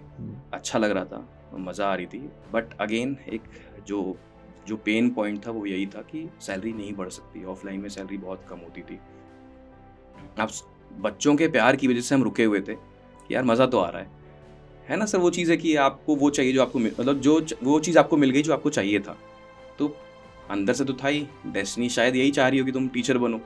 तो मैं जब उस चीज़ के साथ कनेक्ट हुआ तो मुझे बहुत मज़ा आ रहा है, बट सैलरी मुझे अलाउ नहीं कर रही है कि इससे तो कुछ भी नहीं हो पा रहा है, ख़त्म ही हो जा रहा है, घर की भी बहुत सारे नीड है। तो मैं प्रेशर दे रहा था कि कुछ तो सर कर दो, बट उनका था कि मेरे पास तो हो ही नहीं सकता इससे ज़्यादा। तो मन में आया कि इतने से काम नहीं चलने वाला, 7,000 रुपये में नहीं होगा, इतने से तो मैं सेटिस्फाई नहीं होने वाला, मुझे तो बड़ा करना है कुछ। उस बड़ा करने की चाह में मैंने डिसीजन लिया कि मुझे क्विट करना होगा। और क्या करना होगा, तो अब वही था कि कुछ तो प्लान करेंगे। तो मेरे माइंड में एक आया कि टीचर्स को देखता था, मतलब मैं खुद को देखता था और बाकी टीचर्स को देखता था कि यार बाकी टीचर्स बड़े ही सैड, बस क्लास है, 2 बजे की क्लास है, खाना खाएंगे, जाके खड़े हो जाएंगे, कह देंगे लो लिखो बच्चों प्रॉफिट एंड लॉस। अब पढ़ाना शुरू कर दिया उन्होंने, रोते हुए के साथ, फेस के साथ पढ़ाना शुरू कर दिया, बच्चे भी रोते हुए लिख रहे हैं, क्या सीख रहे होंगे वो। तो मुझे एक बहुत बड़ा गैप फील हुआ कि यार टीचर ना हमेशा पैशनेट होना चाहिए अपने टॉपिक्स को लेकर, अपने सब्जेक्ट को लेकर के, हमेशा एंथुजियास्टिक। मतलब आप हो सकता है प्रॉफिट लॉस को 100th टाइम पढ़ा रहे होगे, 100वीं बार पढ़ा रहे होगे, बट बच्चा तो पहली बार पढ़ रहा है ना। तो अगर आप ये सोचो कि यार मैं 100 बार पढ़ा चुका हूँ, मैं तो बोर हो चुका हूँ, लेकिन इसका जो इम्पैक्ट पड़ेगा बच्चे के माइंड में, क्योंकि आप उस फ्लो में पढ़ाओगे नहीं, आप बोर होके पढ़ाओगे तो बच्चे को लगेगा ये टॉपिक ही बहुत बोरिंग है, बेकार है, और इस वजह से बच्चा उस सब्जेक्ट के साथ डिटैच होता चला जाएगा। फिर बच्चा कहेगा मेरी मैथ्स वीक है, मैथ्स बेकार सब्जेक्ट है इसलिए मैं वीक हूँ। एक्चुअल में तुम्हें पढ़ाया ही नहीं गया ढंग से। वो जो फाउंडेशन था, वो जो स्टार्टिंग थी, अगर टीचर एक्साइटमेंट के आके बताता कि आज हम लोग पढ़ेंगे प्रॉफिट लॉस, 100 रुपए का आर्टिकल लिया गया, 500 में बेचा गया, तो बच्चों तुमने 400 रुपए का प्रॉफिट कमाया। प्रॉफिट कितनी बड़ी चीज़ है, दुनिया प्रॉफिट पे चल रही है, प्रॉफिट नहीं है तो आप खत्म हो जाओगे। अगर हम इस एंगेजमेंट के साथ पढ़ाएंगे तो बच्चे को भी अंदर से इंटरेस्ट आएगा, यार मैंने आज प्रॉफिट लॉस पढ़ा, तो मैं डेली रोजमर्रा की जिंदगी में उसको इन्वॉल्व करके मैं खुश हूँ कि यार प्रैक्टिकल में भी इसका इंप्लीमेंट हो रहा है। तो वो चीज़ मिसिंग थी। तो मुझे ऐसा लगा कि शायद टीचर्स को इसकी ज़रूरत है, उनको कोई बताने वाला नहीं है, क्योंकि टीचर के साथ एक चीज़ और होती है सर, उनके अंदर एक ईगो होता है कि मैं पढ़ा रहा हूँ दुनिया को, तुम मुझे बताओगे, है ना। एक अंदर से होता है, हर एक टीचर के अंदर आ जाता है, जो कि मुझे गलत लगता है। आप टीचर तभी अच्छे बन सकते हो जब आप एक अच्छे स्टूडेंट हो। आज भी आपको हर वक्त सीखना होगा, चाहे आपको कोई आपका जो एल्डर है, जो आपसे बड़ा है पोजीशन में, वो आपको सिखा दे, या आपका कोई छोटा सा स्टूडेंट है वो आपको सिखा दे। आपको सीखना होगा बिना किसी ईगो को अपने अंदर रखे। तो मैंने उस गैप को फील किया और मैंने कहा एक स्टार्ट करते हैं कुछ, ये बहुत बड़ा गैप है। तो मैंने स्टार्ट किया अपनी एक छोटी सी कंपनी, और कंपनी शुरू किया। कंपनी मैंने शुरू की सर, मैं भी उस कंपनी का छोटी सही बट सीईओ था। ये 2016-17 की बात है। हाँ 2016-17 आ चुका था तब आपने स्टार्टअप अपना शुरू किया। हाँ स्टार्टअप शुरू किया था, उसी टाइम पे अड्डा शुरू हुआ था। तो मैंने फिर शुरू किया और हमारे बहुत सारे स्कूल्स कॉलेजेस में कनेक्शंस बिल्ड किया मैंने। आज भी मेरे पास सर लगभग 100-150 प्रिंसिपल का नंबर आज भी मेरे पास है, लखनऊ और अलग अलग स्टेट। क्या करते थे स्टार्टअप में? सर हम जाते थे, हमारी टीम थी 5-6 लोगों की। हम पहले तो 3 लोग होते थे जो जाके स्कूल्स में बात करते थे कि हाँ हम लोग एक प्लान लेकर आए, प्रोजेक्ट लेकर आए हैं और ऐसा सा हम करेंगे, हम आपके यहाँ सेमिनार करेंगे, टीचर्स की ट्रेनिंग होगी, काउंसलिंग होगी कि आपको कैसे पढ़ाना है। मतलब हम आपको सब्जेक्ट पर कोई नॉलेज नहीं देंगे, उसमें तो आप महारथी हो, हम ही बताएंगे पढ़ाना कैसे है, किस एंगेजमेंट के साथ। अगर आपकी 45 मिनट की क्लास है, एटलीस्ट उसमें अगर 30 मिनट बच्चा हंस नहीं रहा है, हंसते हुए नहीं पढ़ रहा है, तो आपने क्या पढ़ाया? फिर तो बच्चे के सब बाउंसर जाएगा। तो वो हम उनको सिर्फ गाइड करेंगे, कन्वे करेंगे, ये ध्यान में रखते हुए कि सामने हमसे सीनियर टीचर्स बैठे हुए हैं जिनके बहुत मतलब काफ़ी एज हो चुकी है, हमें उनको भी गाइड करना है, तो उस रेस्पेक्ट के साथ कि उनको बुरा ना लगे। तो ये टीचर्स को, ये प्रिंसिपल को ये आइडिया बहुत अच्छा लगा था। तो हमने फिर बहुत सारे स्कूल्स में ये सेमिनार भी किया था और सब कुछ ठीक चल रहा था, अच्छा चल रहा था, हमें भी अच्छा लग रहा था।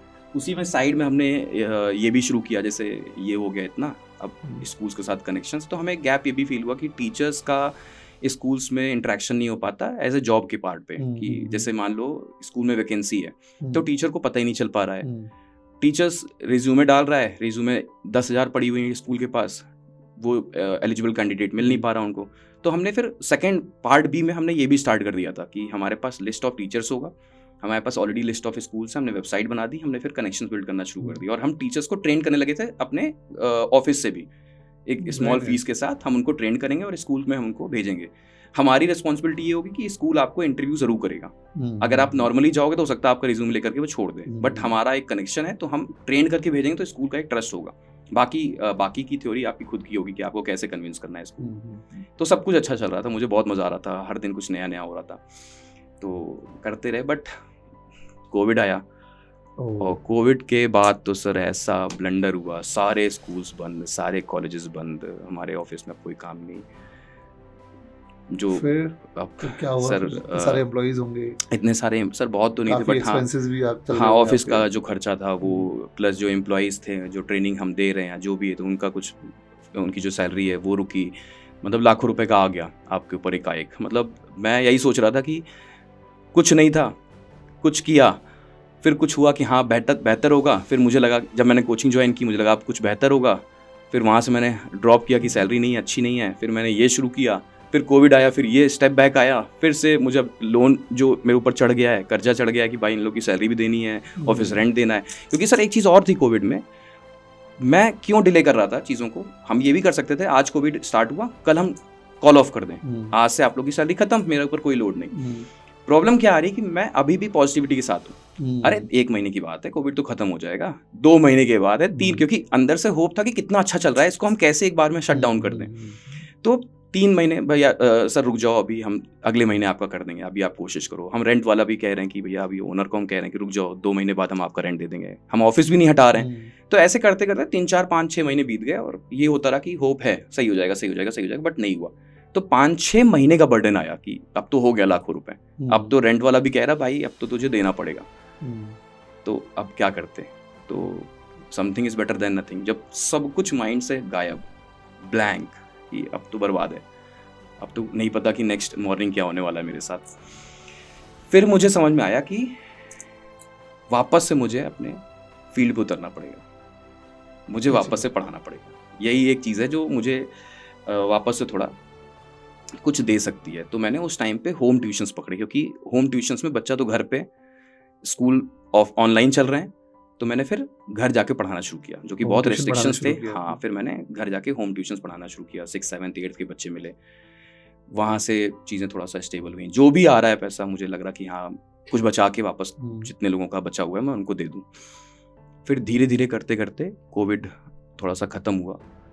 फिर उसी टाइम पे जो फर्स्ट वेव आई थी, उसी में मेरे नाना जी की तबीयत ख़राब हुई। फिर वो क्या हुआ था? उनको कोविड हो गया था, कोविड और एज भी काफ़ी थी उनकी, तो 70s में थे लगभग वो। तो जब कोविड हुआ उनको, तो अब हॉस्पिटलाइज होंगे, सारा कुछ ऑक्सीजन और इसकी रिक्वायरमेंट है। छोटे हॉस्पिटल्स कैरी नहीं कर पा रहे थे, बड़े हॉस्पिटल में लेके जाना था। बड़े हॉस्पिटल के लिए आपके पास इतना फंड नहीं है, पैसा नहीं है। कैसे कैसे करके हमने जोड़ा उस टाइम पे, और हमें लगा कि हम करा ले जाएंगे, हम ठीक करा देंगे, कोई दिक्कत नहीं, इतना टफ नहीं है। बट अनफॉर्चुनेटली वो हम नहीं कर पाए। तो वो रिग्रेट मुझे आज भी रहता है कि अगर हम आज इस पोजीशन पे, मेरे साथ अगर ऐसा कुछ हुआ होता तो मैं शायद उनको रिकवर कर लेता। बट मैं ये मानता हूँ कि नहीं कर पाया मैं उस टाइम पे। तो मुझे समझ में आ गया कि पैसा तो चाहिए होगा लाइफ में, पैसे के बिना आप नहीं कर सकते कुछ। एक पॉइंट पर पैसा चाहिए होता है सर। लोगों को लग रहा होता है कि पैसा तो, बड़े बड़े फिलोसफर आते हैं कहते हैं पैसा तो हाथ की महल है, इतना, बट है सर, पैसा होगा तो सर आप कर सकते हो, कुछ भी कर सकते हो सर। तो उस टाइम पे मुझे फील हो गया था कि इससे इतने से तो कुछ नहीं होगा, कुछ करना होगा हमें बेटर। तो ये एक तरह से बहुत बड़ा सेटबैक रहा होगा पर्सनली आपके लिए? था सर, क्योंकि मैं बहुत क्लोज था नाना के। मतलब मुझे आज भी वो टाइम याद आता है कि जब मैं कुछ नहीं कर रहा था तो हमेशा वो मेरे से जब भी मिलते थे यही पूछते थे, तुम क्या कर रहे हो बाबू, क्या करोगे आगे लाइफ में, कैसे चलेगा, कुछ तो मुझे बताओ। मैं बोला अरे सब ठीक हो जाएगा नाना, देखो सब ठीक कर दूंगा मैं। सर मैं सच बता रहा हूँ, मुझे आज भी फील होता है कि आज मैं कुछ भी कर सकता हूँ उनके लिए, बट वो है ही नहीं। कुछ भी कर सकता हूँ सर मैं उनके लिए, बट वो नहीं है।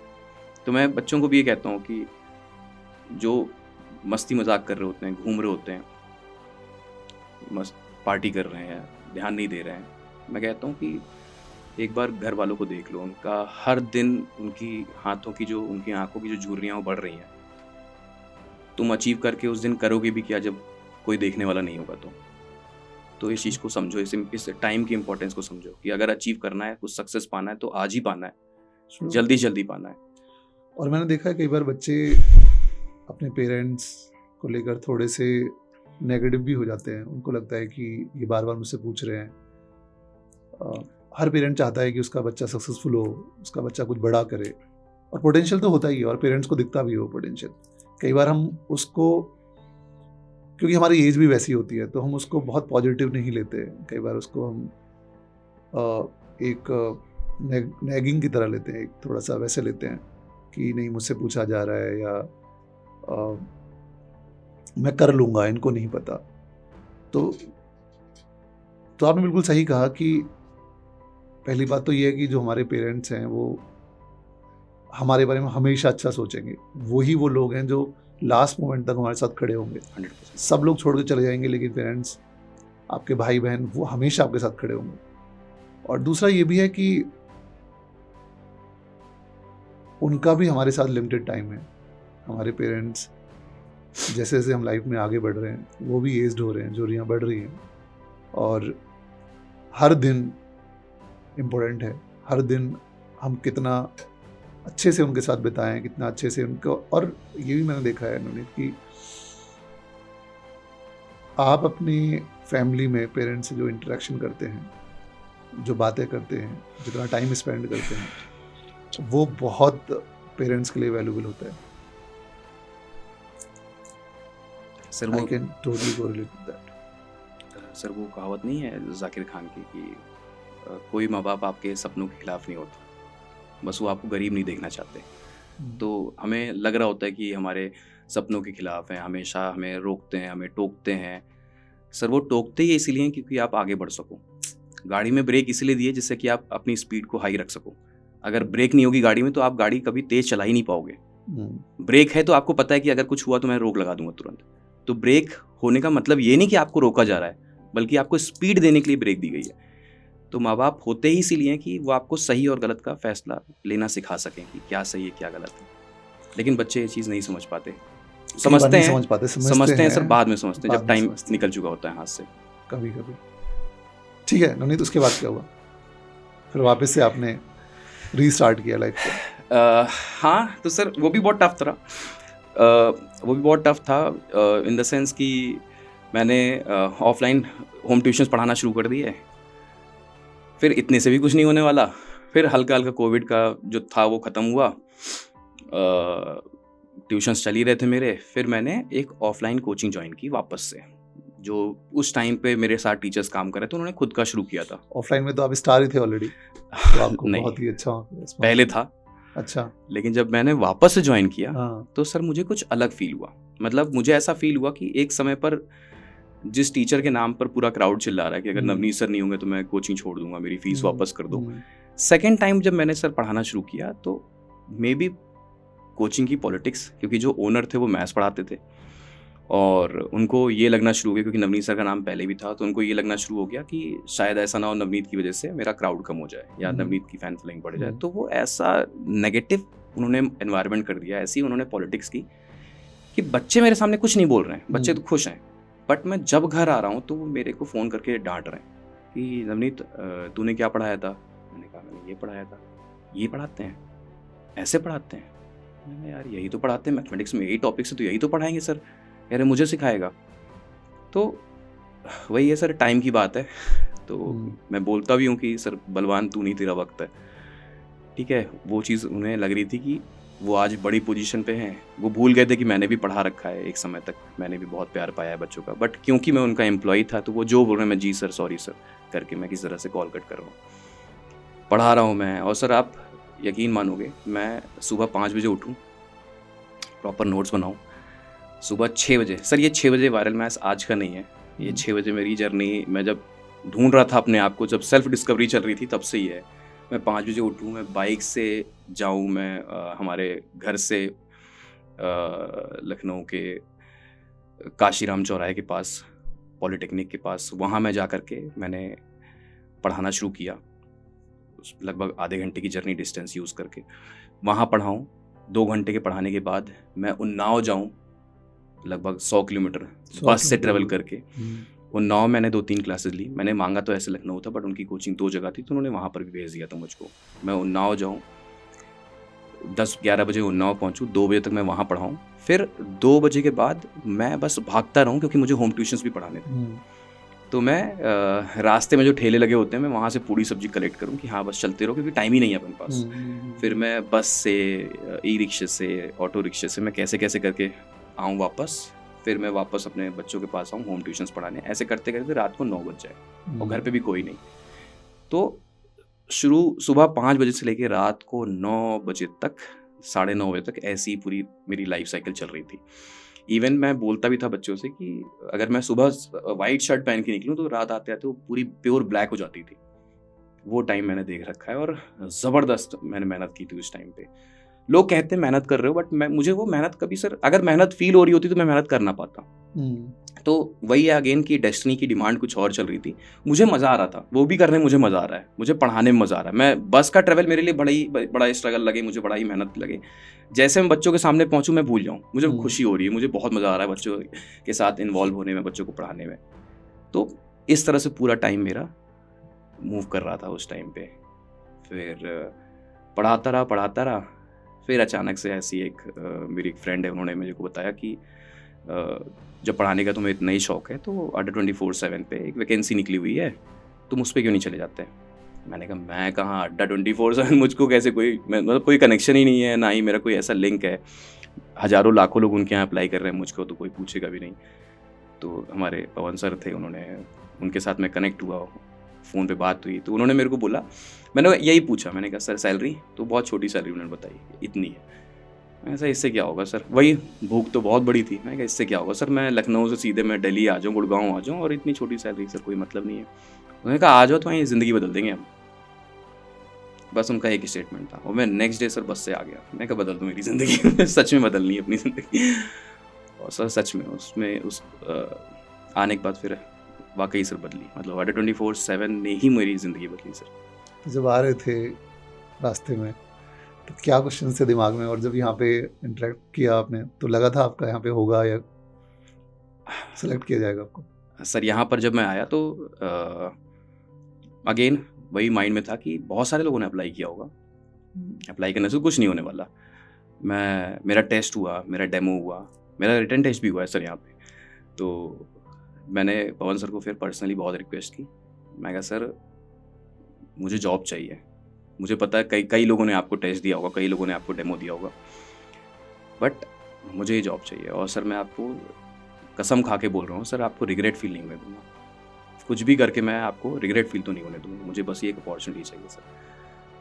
तो उन्होंने बोला ठीक है मैं अनिल सर से बात करूँगा। उन्होंने ये बात बोली कि उन्होंने अनिल सर से बात करूँगा, देखते हैं वो क्या कहते हैं, सब कुछ बताएंगे तुम्हें, 1 हफ्ते का टाइम दो। मैंने कहा ठीक है। और मैं वापस लखनऊ आया। नेक्स्ट डे उनकी सुबह कॉल आ गई कि तुम्हें अनिल सर बुला रहे हैं, आ जाओ नेक्स्ट डे आ जाओ। मैंने कहा कब आना है? कह रहे जब आ जाओ, तुम कल आ जाओ। तो फिर आ गया सर मैं वहाँ से द नवनीत सर का शुरुआत नेक्स्ट फेज। क्योंकि मुझे लगता है कि इंसान ओवर द इयर्स बिल्ड होता है, हर फेज इंसान को कुछ सिखाता है, हर चैप्टर लाइफ का हमें एक स्ट्रॉन्ग बनाता है और एक अच्छी दिशा में लेकर जाता है। और मुझे एक बहुत इंटरेस्टिंग चीज़ लगी आपकी इस सारी जर्नी में, एक तो जो आपका पैशन था कि मुझे मैथ्स पढ़ाना बहुत अच्छा लगता है, उसमें जो भी स्ट्रगल चल रहा था वो सब आप मैनेज कर ले गए। मतलब वो आपको इतना स्ट्रगल नहीं लगा, बिकॉज एक चीज़ ऐसी है जो आपके अंदर पैशन है, वो कि आपको मज़ा आता है, फिर आपको ये सब चीज़ें फील नहीं होती, आप आधी चीज़ें भूल जाते हो कि बस से इतना लंबा ट्रैवल करके गए। करेक्ट। लेकिन उसके बाद मैथ्स पढ़ाना है तो यार मैथ्स सब भूल मज़ा आ गया, रिफ्रेश, खुश हूँ एकदम। हाँ मज़ा आ गया। और बच्चों के जब बच्चे सामने बैठे होते हैं ना, उनके चेहरे से जो एनर्जी आती है ना, करेक्ट सर, जो सबसे बड़ा पॉजिटिविटी मोटिवेशन तो आती वही है, है। वो एक्युमुलेट होती है आपके अंदर। लगता है कि यस आप लोगों की लाइफ में कुछ चेंज लेके आ रहे हो। करेक्ट। जब सामने बोर्ड पे क्वेश्चन हो, बच्चे डरे हो, हाँ। मैंने समझा दिया, सबके फेस पे स्माइल आ गई, वो स्माइल आ इतना गई, सा कॉन्फिडेंस आ सुकून गया, है। कुछ किया मैंने लाइफ में। कुछ एलिवेट हो गया, कुछ एनर्जी एलिवेट हो गई इस हाँ। दुनिया में, कुछ बेटरमेंट हो गया। आई थिंक वो फीलिंग बहुत यूनिक है। Correct sir. मैंने बहुत मैथ्स पढ़ाया है और ये जो फीलिंग है ना कि बच्चे आएंगे बहुत डरे आएंगे शुरू में, खुश होके जाएंगे और फिर खुश हो जाएंगे, और फिर जब 2-3 महीने के बाद जब उनके अंदर जो चेंज दिखता है इन टर्म्स ऑफ एक्चुअल जो आउटकम की फॉर्म में, कि जब आए थे तो बैंक का भी कोई एग्ज़ाम का कोई अगर उनको सैम्पल पेपर दे दिया जाए तो हार्डली कोई क्वेश्चन सॉल्व हो रहा होता था, और 3-4 महीने के बाद अब वही क्वेश्चन धड़ाधड़ DI हो, ये चैप्टर हो, वो चैप्टर हो, फटाफट ऐसे करते थे बच्चे। आई थिंक वो बहुत एनर्जी देता है। True sir. तो सर अड्डा में आपकी जर्नी स्टार्ट हो गई।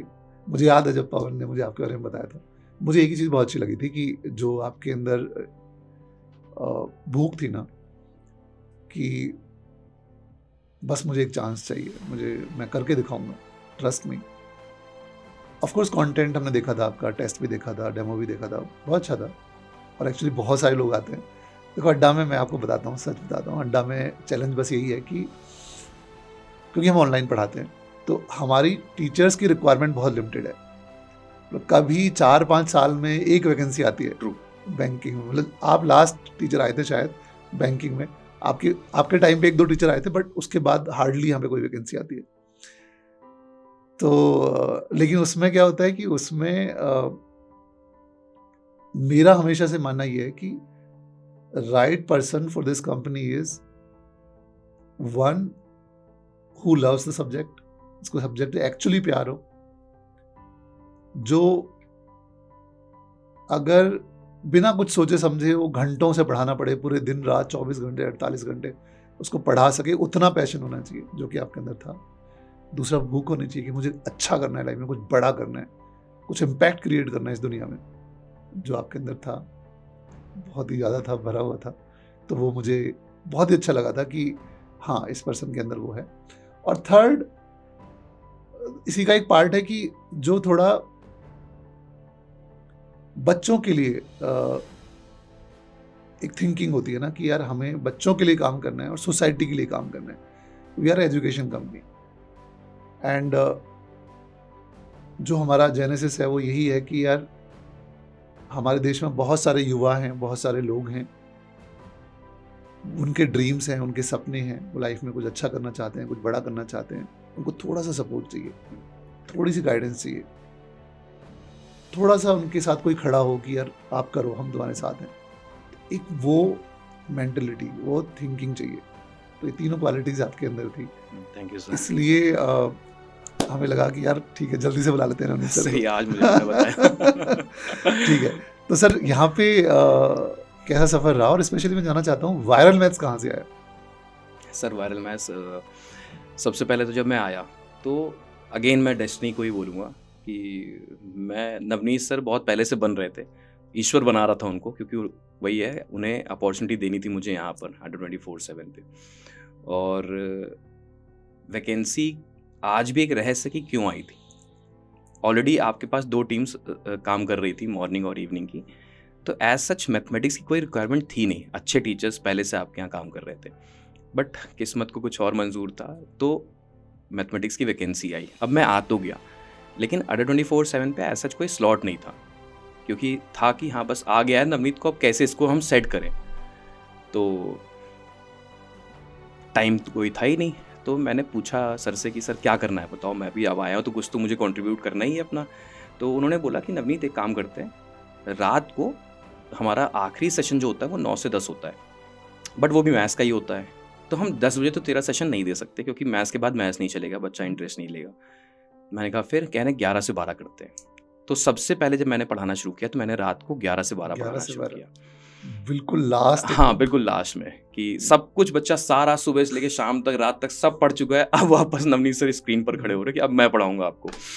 फिर मैंने पढ़ाना शुरू किया, और शुरू में तो बच्चों का कुछ था नहीं पता कि 10 बच्चे, 12 बच्चे, 15 बच्चे, but with in a month मैंने जब पढ़ाना शुरू किया तो 1 महीने के अंदर अंदर मैंने 500, 1000, 1200, 2000। ये आपका पहला ऑनलाइन एक्सपीरियंस था? पहला ऑनलाइन एक्सपीरियंस। इससे पहले भी मैंने काम किया था, बट मैंने घर से काम किया था और इस बोर्ड पे नहीं पढ़ाया था। जैसे पेन टैप पे छोटा मोटा सेशन होता है वैसा था, तो इतना मुझे नहीं पता था कि क्या होता है ऑनलाइन एक्सपीरियंस, क्या होता है बोर्ड, क्या होता है, जो होता है ना कि आप इतना एक्सप्लोर नहीं कर पाए हो चीज़ों को, तो वैसा मुझे कुछ नहीं पता था। फिर मैंने पढ़ाना शुरू किया, और विद इन अ मंथ, मतलब वही है सर कि आप अंदर से है आपका तो वो चल रहा है आपका।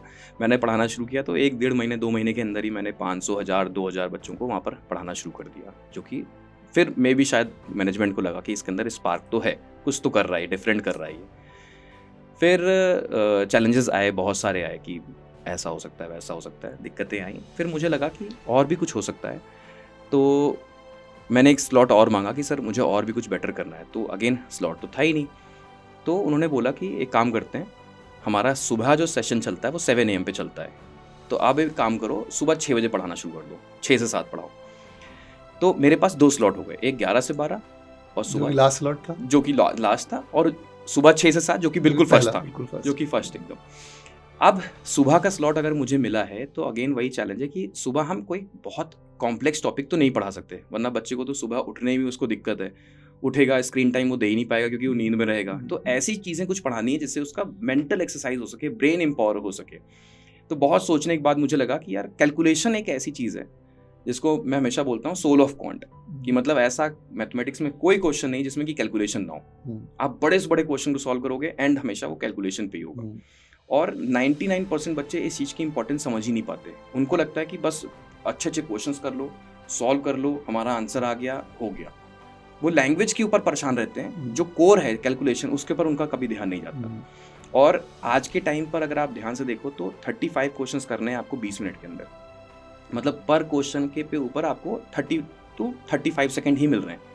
35 सेकंड के अंदर आपको क्वेश्चन को पढ़ना भी है, समझना भी है, सॉल्व भी करना है, आंसर निकाल के टिक भी करना है, कैसे पॉसिबल है।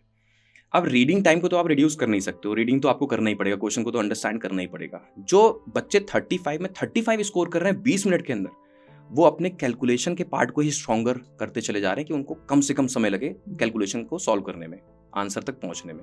तो उनका मेजर जो कंट्रीब्यूशन है, एफर्ट है, वो कैलकुलेशन को स्ट्रॉन्ग करने में है। ये बच्चे नहीं समझ पा रहे थे। तो मुझे लगा कैलकुलेशन बहुत इंपॉर्टेंट है, और बचपन में मेरा खुद भी मैथ्स बहुत वीक था। मुझे कैलकुलेशन सच में बहुत मेरी कमज़ोर थी। जैसे जैसे मैथमेटिक्स मेरा अच्छा होता गया, मुझे इंपॉर्टेंस ऑफ कैलकुलेशन समझ में आई। तो मुझे लगा कि कैलकुलेशन पर काम करना होगा। सुबह इकलौता यही है जो कैलकुलेशन, सुबह इकलौता यही है कि हम वायरल मैथ्स के माध्यम से कैलकुलेशन बच्चों को पढ़ाएं। वहाँ से फिर स्टार्ट हुआ हमारा कैलकुलेशन, और अगेन वही 10-12 बच्चों से शुरुआत हुई, और आज 10-10 हज़ार बच्चे सुबह 6 बजे पढ़ते हैं। जिसमें कि अगेन चैलेंज था, लोग कहते थे कि सुबह तो मैथ्स पढ़ी नहीं जाती, सुबह तो करंट अफेयर्स लोग पढ़ते हैं, मैथ्स कहाँ चलेगी। बट अगेन वही चैलेंजेस अगर आएंगे तो फिर हम उसका सामना करेंगे। टोटली अगेंस्ट द नॉर्म था। जैसे आपने कहा कि जनरली ऑनलाइन एजुकेशन में इस कॉम्पिटिटिव एग्जाम्स के फील्ड में माना जाता है कि सुबह करंट अफेयर की क्लासेस बच्चे आराम से पढ़ लेते हैं, ईजी होती है, और एक प्रीवियस डे का कुछ अपडेट होता है, बच्चे जानना ही चाहते हैं। ये थोड़ा अगेंस्ट द नॉर्म था। लेकिन इसमें जब हम डिस्कशन कर रहे थे, जब वायरल मैथ्स का डिस्कशन था कि यार ये सुबह सुबह करना है हमें, और चलो टाइमिंग तो एक बात है, बट करना भी क्यों है, तो मुझे काफ़ी थॉट अच्छा लगा था। क्योंकि सर आप मैथ्स का खुद टीचर रह चुके हो। खुद मैथ्स का टीचर हूँ, तो और मैं वही सोच रहा था सर, बाकी तो नहीं समझेंगे आप। अगर उस चीज़ को आप समझ गए तो आप ही समझ पाओगे, और कोई नहीं समझ पाएगा इस बात को। मैंने अपने एक्सपीरियंस में देखा है कि मैथ्स एक तो कोर सब्जेक्ट है, सारे कॉम्पिटिटिव एग्जाम्स में आता है, और बच्चों की बेसिक्स मिसिंग है। जो बच्चे छोटी जगह से पढ़ के आ रहे हैं, उनको अच्छी एजुकेशन नहीं मिली है, और इन मैनी केसेस कोई अच्छा टीचर नहीं मिला है, तो उनकी बेसिक फंडामेंटल्स मिसिंग है, और उसको फिक्स करने की ज़रूरत है। तो अगर हम लाखों लोगों को, जो करोड़ों लोग हमारे देश में हैं और जिनका पास्ट में मैथ्स वीक रहा है, बेसिक्स वीक है, फंडामेंटल्स वीक हैं, उसको अगर ठीक करना है, and that is respective of any competitive exam. वो तो चलो आप बैंक करोगे, एसएससी करोगे, टीचिंग में जाओगे, डिफेंस जाओगे, यूपीएससी जाओगे, आप किसी फील्ड में जा सकते हो, लेकिन आपको अपने फंडामेंटल्स को ठीक करना होगा, कैलकुलेशंस को ठीक करना होगा कि सिंपल यार ये परसेंटेज निकालना है। तो it should not be like a burden on you कि यार ये तो करना पड़ेगा, या एफर्ट भारी लगे मुझे ये। करेक्ट। तो उसको सिंप्लीफाई करने की ज़रूरत है कि वो आप ईज से कर पाओ एकदम, कि वो आपकी बॉडी का पार्ट बन जाए, वो आपकी थिंकिंग का पार्ट बन जाए कि अच्छा ये मल्टीप्लाई, ये वो मोटा मैं ऐसा बोल दूंगा, अच्छा इतना होगा, रफली इतना होगा। तो ये बहुत अच्छा इनिशिएटिव था, मुझे पता था ये हिट होगा, सुपर हिट होगा। Thank you sir. And you did it. Thank you sir. ठीक है, ये तो बढ़िया है एकदम। अब एक और इंटरेस्टिंग क्वेश्चन है जो मेरे दिमाग में कई बार आता है सर। वायरल मैथ्स के टाइम पर एक चीज़ और हुई थी कि आप अगेन वो चीज़ देखो कि हम 11 से 12, 12:30 तक मेरा सेशन ओवर हो रहा है, और मुझे सुबह आना है 6 बजे, वो भी दूर से ही आना है। तो मुझे 5:30, मतलब मेरा जो स्लीपिंग आवर था वो केवल 3 से 4 घंटे का था। मैं बस घर पे पहुंचा 1, 1:30, 2 बज जाते थे सोते सोते, फिर मुझे उठ के तुरंत वापस आना है। और एक इंटरेस्टिंग पार्ट हुआ था उस टाइम पे सर कि ऑफिस में कोई होता नहीं था। तो रात में क्लास ख़त्म करके मैं आपके ऑफिस का पावर डाउन करूं, लॉक लगाऊं, और सर मैं ही सुबह 5 बजे, 5:30 बजे आकर के गेट खोलूं और फिर पावर ऑन करूं। पूरे ऑफिस की लाइट जल जाती थी। मैंने दिशु भाई से सीख लिया था कि कैसे क्लास लगानी है, कैसे OBS है, क्या है, और कैमरा ऑन करें, फिर सारा कुछ सेटअप करना। मतलब हो गया था 1 हफ्ते के अंदर, मैं एकदम मैच्योर हो गया था कि हाँ मैं ये भी काम बहुत अच्छे से कर सकता हूँ। फिर मैंने दोनों टाइम को ऐसे एडजस्ट करना शुरू किया, मैं ही आपका ऑफिस बंद कर रहा हूँ और मैं ही ऑफिस फिर स्टार्ट कर रहा हूँ। तो ये भी एक था सर उस जर्नी में। सोना मैम कब आपकी लाइफ में आई? सोना सर जब मैंने ज्वाइन किया था उसके 1-2 महीने बाद ही सोना मैम की भी एंट्री हो गई थी, उनकी भी ज्वाइनिंग हो गई।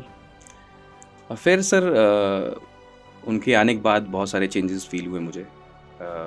मतलब तो आप लोग अच्छा, तो बेसिकली ऑलमोस्ट आप सेम टाइम पे आपने कंपनी में एंटर किया था, उस वजह से? हाँ, मैं अक्टूबर में, उनका जैन में आया था। हाँ, तो ऐसे तो उनकी एंट्री हुई तो फिर हमने साथ में पढ़ाना शुरू किया। अगेन वही चीज़ है कि जब मेरी एंट्री हुई तो पहले से जो एस्टैब्लिश टीचर्स थे, अब उनके साथ तो मेरा इतना अच्छा बॉन्ड बन नहीं सकता, क्योंकि सब अपने उसमें है कि हाँ पुराने लोग हैं तो पुरानी लोगों की दोस्ती है। मैं नया न्यू कमर, तो इतना किसी के साथ इंटरेक्शन हो नहीं पा रहा है। मैं पढ़ा रहा हूँ, कुछ अच्छा है कुछ बुरा है, तो मैं किससे शेयर करूँ, कोई था ही नहीं। उसी टाइम पे सोना मैम की भी एंट्री हुई थी, वो रीजनिंग की मेंटोर रहीं, तो वो भी नहीं। तो हम दोनों के पास एक कॉमन ग्राउंड मिला कि यार हम डिस्कशन कर रहे हैं कि कैसे सरवाइव करना है यहाँ पर इसमें सरवाइव कैसे करना है, बेटर कैसे करना है, बच्चों के लिए क्या कर सकते हैं हम। तो एक कॉमन ग्राउंड मिला डिस्कशन का। तो डिस्कशन हो रहा है, हम ये बात कर रहे हैं कि यार एग्ज़ाम आ गया है, रीजनिंग में ये इंपॉर्टेंट है, मैथ्स में ये इंपॉर्टेंट है, अच्छा ऐसे पढ़ाओ। बच्चा नहीं एक्सेप्ट कर रहा है तो हमें कुछ ऐसे चेंजेस लाने होंगे, क्योंकि दोनों ही एजुकेटर हैं, दोनों का एक पर्सनल बैकग्राउंड रह चुका है पढ़ाने का। तो हम वो शेयर कर पा रहे हैं, जो कमियां मेरे अंदर हैं वो दूर कर रही हैं, जो कमियां उनके अंदर है मैं दूर कर रहा हूँ। तो वो एक बड़ा चेंज आना शुरू हुआ उनके आने से, और मुझे ऐसा लगता है कि वो भी एक बहुत बड़ा रीज़न रही है मेरी ग्रोथ का, क्योंकि शायद अगर वो ना होती तो मैं किससे शेयर करता और कैसे वो जो मेरी कमियां हैं वो कैसे दूर कर पाता। तो वो भी एक वन ऑफ द रीजंस हैं।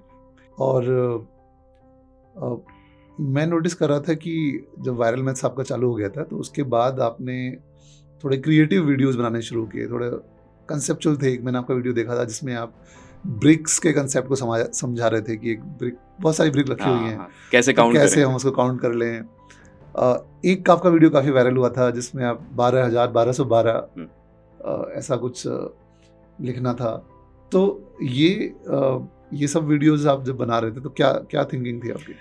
सर इसका जो पूरा क्रेडिट है वो अगेन सोना मैम को ही जाता है, क्योंकि उन्होंने ये बात मेरे से बोली कि ये तो हर एक इंसान पढ़ा रहा है, मैथमेटिक्स जो पढ़ा रहे हो, profit loss, time and work, कुछ डिफरेंट करो, और आपके पास नॉलेज है। उन्होंने मुझे रियलाइज़ कराया कि आपके पास नॉलेज है, क्योंकि मैं जब उनके साथ बैठता था मैं उनको बहुत सारी बातें बताऊँ, मैथमेटिक्स में देखो जीरो ऐसे होता है, जीरो अगर डिनोमिनेटर में चला जाए तो ये होता है, जो कि उनको इंटरेस्ट आ नहीं रहा होता था, यार वो रीजनिंग क्यों आएगा उनको, बट फिर भी वो इंगेज होती थी कि अच्छा ऐसा होता है, ऐसा होता है। तो बहुत सारी हम लोग को डिस्कशन हो, इन्फिनिटी का मतलब क्या होता है, तो वो देखती थी, ऑब्जर्व करती थी कि यार तुम्हारे पास नॉलेज बहुत है, तो उसको स्क्रीन पर लेके जाओ, सिर्फ जो सिलेबस का पार्ट है उसके ऊपर मत रहो, कुछ लेकर जाओ बच्चे के पास, जिससे बच्चा कुछ सीखे और बच्चा 10 लोगों को बताए कि हाँ यार ये भी होता है लाइफ में। तो उन्होंने मेरे को बोला, तो हमने फिर सोचना शुरू किया, अच्छा ऐसा होता है। तो मैं उनके साथ जाता, मैंने कहा ठीक है चलो फिर प्रैक्टिकल मैथमेटिक्स दिखाते हैं। तो हम लोग रास्ते में कार से मूवी कर रहे थे, तो अचानक से ब्रिक्स बहुत सारी दिखी। तो मैंने मैम से कहा कि मैम पता है ऐसा इतनी सारी ब्रिक्स आप काउंट कर पाओगे? तो उन्होंने कहा नहीं कर पाएंगे, बहुत टाइम लग जाएगा। मैं कहा मैं दिखाता हूँ मेजरमेंट। तो मैंने तुरंत शॉप से मेजरिंग टेप जो होता है वो मैंने परचेज़ किया, और मैंने कहा आप कैमरा ऑन करो, मैं आपको सिखाऊंगा और रिकॉर्ड करके हम बच्चों को सिखाएंगे। तो मैंने वो पूरा लेंथ, ब्रेथ, हाइट, वॉल्यूम निकाल लिया, एक ब्रिक का वॉल्यूम निकाल लिया, और उसके वॉल्यूम से ब्रिक के वॉल्यूम को डिवाइड कर दिया, नंबर ऑफ ब्रिक्स हमारे पास आ गए। तो वो मैंने बना के मैंने सीधे अपलोड कर दिया, और वो एकदम से इट वेंट वायरल अचानक से। यार सभी ने एक्सेप्ट कर लिया कि यार ये तो बहुत अच्छा है, ये तो जो मिस्त्री हैं, जो मजदूर हैं, उनको बहुत काम आएगा, आपको देख के समझ जाएंगे कितना यहाँ पर ब्रिक रखा हुआ है। अगेन ये 12,1212 की है स्टोरी। बचपन में सर जब मैं सोता था तो नाना इधर नानी इधर, मैं बीच में। तो मेरे घर में नाना जी जो थे वो बहुत फनी क्वेश्चंस पूछते थे, जिसको हम लोग कहते थे नाना जी ही इसका जवाब दे पाएंगे और कोई नहीं दे पाएगा। तो वो मेरे से बचपन में पूछे थे ऐसे ही कि ये बताओ 12,1212 कैसे लिखेंगे। तो मैंने लिखा 12 12 12। तो कह रहे एक बार जरा इसको चेक करो, यूनिट 1 टेंस 100,000 करके, तो वो लाखों में पहुंच जाए। ये तो 12,000 है, तो ये 12,000 क्यों नहीं हो रहा है? तो वो मेरे माइंड में एक बचपन से डाउट था कि यार ये हो क्यों नहीं रहा है। उन्होंने आंसर भी नहीं दिया था मुझे। कहें सोचो, अपने स्कूल में पूछो। मैं स्कूल में पूछ रहा हूँ, टीचर भी नहीं बता पा रहे हैं, बच्चों में पूछ रहा हूँ वो भी नहीं बता पा रहे हैं। तो वो एक जहन में था मेरे। तो जब मैम ने बोला कि कुछ ऐसा करो, तो जब वही है ना कि आपने सोचना शुरू किया, आपने गड़े मुर्दे उखाड़े जीवन के कि यार कुछ तो था जो नाना ने एक बार मेरे से पूछा था। तो वो मैंने उसको एक बार सर्च किया, क्या था, मैंने फिर लिख के देखा ये है। तो मुझे समझ में आ गया, क्योंकि मैं तो मैथ्स का टीचर बन गया था, तो मुझे मालूम हो गया अच्छा ये है जो मैं उस टाइम पे नहीं बता पाया था। तो मैंने फिर स्क्रीन पर बच्चों से पूछा कि बताओ 12,1212 कैसे लिखेंगे। और अगेन वो शॉर्ट्स ऐसा वायरल हुआ सर, ऐसा वायरल हुआ जिससे सर वायरल मैथ्स, आज ऐसी कोई सर कोचिंग इंडस्ट्री नहीं है जिसने वायरल मैथ्स के सेशन को कॉपी ना किया हो। जो पढ़ा रहा है वो वायरल मैथ्स जरूर पढ़ा रहा है, जिसकी सब एक समय पर बुराई करते थे। वैसे ही इस शॉर्ट्स की अगर हम बात करें तो इस शॉर्ट्स को ऐसा कोई टीचर नहीं होगा मैथमेटिक्स का जिसने इसकी कॉपी ना की हो। बट सर अगेन टचवुड, पता नहीं क्या था, मेरा ही शॉर्ट्स अगर मैं दोबारा से डाल दूं ना सर, वो अगेन मिलियंस में पहुंच जाएगा। बट अगर बाकी लोगों ने उसको कॉपी किया तो वो नहीं उठ रहा है। मेरा ही पड़ता है, मेरा ही वायरल होता है, शायद क्योंकि वो नाना की डिस्कवरी थी। नहीं, देखो ऑथेंटिसिटी बहुत मैटर करती है। हम लाइफ में जो भी करते हैं, अगर वो ऑथेंटिक है, वो यूनिक है, वो हमारा है, तो that goes to the audience, वो ऑडियंस तक पहुंचता है। कॉपीड तो कुछ नहीं चलता, मुझे नहीं लगता दुनिया में कुछ भी चीज़ Correct. कॉपी करके आप किसी को कॉपी नहीं कर सकते।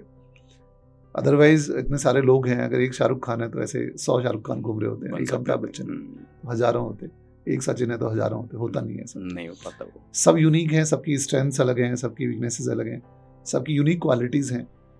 सो best way to win in this world is कि आप अपनी यूनिकनेस पे, अपनी स्ट्रेंथ्स पे बिल्ड करो, जो आपकी यूनिकनेस है, जो और वो होगी। And that's a self discovery कि आप फिगर आउट करते हो, आप सोचते हो कि यार मेरे अंदर क्या यूनिक है या मैं ऐसा क्या कर सकता हूँ, और वो सबके अंदर होता है। तो जब हम उस यूनिकनेस को आइडेंटिफाई कर लेते हैं, उस स्ट्रेंथ को आइडेंटिफाई कर लेते हैं और उसके ऊपर बिल्ड करते हैं, then a new journey starts. True. Otherwise क्या होता है कि अदरवाइज हम या तो कॉपी करने का सोच रहे होते हैं कि उसकी ये चीज़ अच्छी चल रही है, या हम खुद की कमियां देख रहे होते हैं कि यार मुझे तो ये भी नहीं आता, मैं तो ये भी नहीं कर सकता, मैं तो वो भी नहीं कर सकता। तो इन दोनों चीज़ों के अबव अगर हम ये फिगर आउट कर लें कि यार मेरे अंदर क्या डिफरेंट है, या मेरे इंटरेस्ट क्या है, मुझे क्या एक्साइट करता है, तो वहां से वो एक चीज निकल के आ सकती है जो सिर्फ आपकी है और जो बाकी सबसे डिफरेंट है, और आपको एक नेक्स्ट लेवल पर लेके जा सकती है। वो यूनिक होगी, उसको कोई कॉपी भी नहीं कर पाएगा। Correct sir. क्योंकि हम सेम चीज में किसी को कॉपी करके बीट नहीं कर सकते, बट हाँ अगर हम कुछ यूनिक एक पाथ क्रिएट कर दें तो हम फिर कुछ भी कर सकते हैं, क्योंकि यूनिक तो यूनिक है। अब सचिन तेंदुलकर सोचे कि मैं शाहरुख खान को एक्टिंग में बीट कर दूंगा तो वो नहीं कर सकता, और शाहरुख खान सिमिलरली उसको नहीं कर सकता। बट वो अपनी जगह पे हीरो है, ये अपनी जगह पे हीरो है। मुझे लगता है यही हम लोगों का थिंकिंग होना चाहिए कि यार हम अपनी जगह, हमें अपना स्पेस बनाना है और हम खुद की जर्नी के हीरो होने चाहिए। Be real, be yourself. तो ये थी नवनीत सर।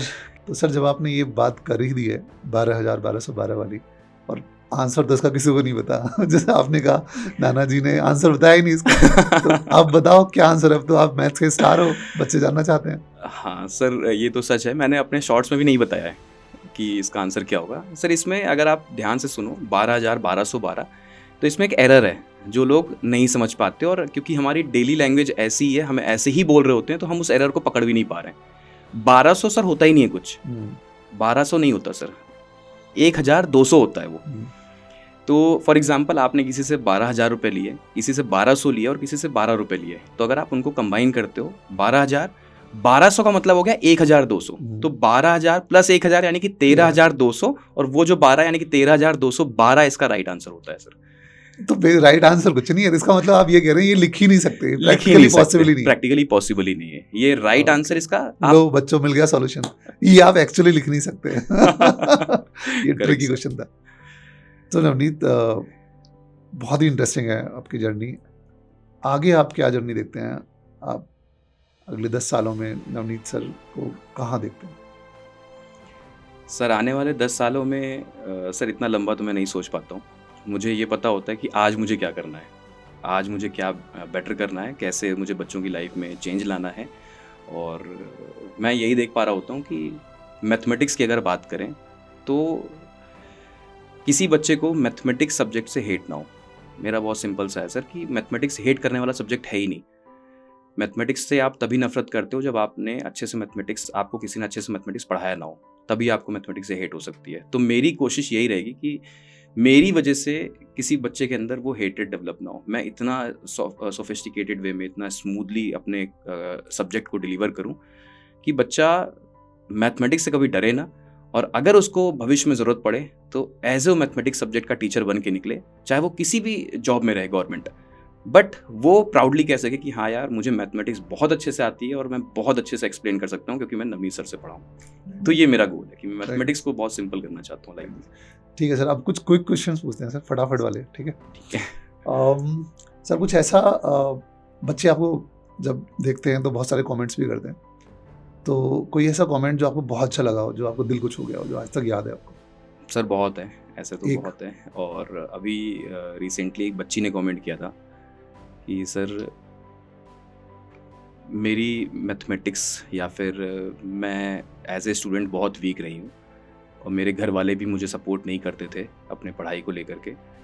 मैंने आपका सेशन देखा आपने क्या पढ़ाया मुझे वो नहीं समझ में आया, लेकिन आपने जो बातें की, जो आपने मोटिवेट किया, जो आपने लाइफ लेसन दिया, उससे मैं बहुत मोटिवेट हुई और फिर मैंने पढ़ना शुरू किया। मतलब एज़ ए पर्सन मैंने आपसे पढ़ा नहीं, बट वो जो आपने बातें की थी वो मुझे बहुत इंस्पायर की और उसके बाद मैंने फिर अड्डा 24/7 के चैनल को सब्सक्राइब किया और मैंने यहाँ से फिर पढ़ना शुरू किया और मैं आज एक बहुत बड़ी पोजीशन पर हूँ, बैंकर हैं और पीओ हैं।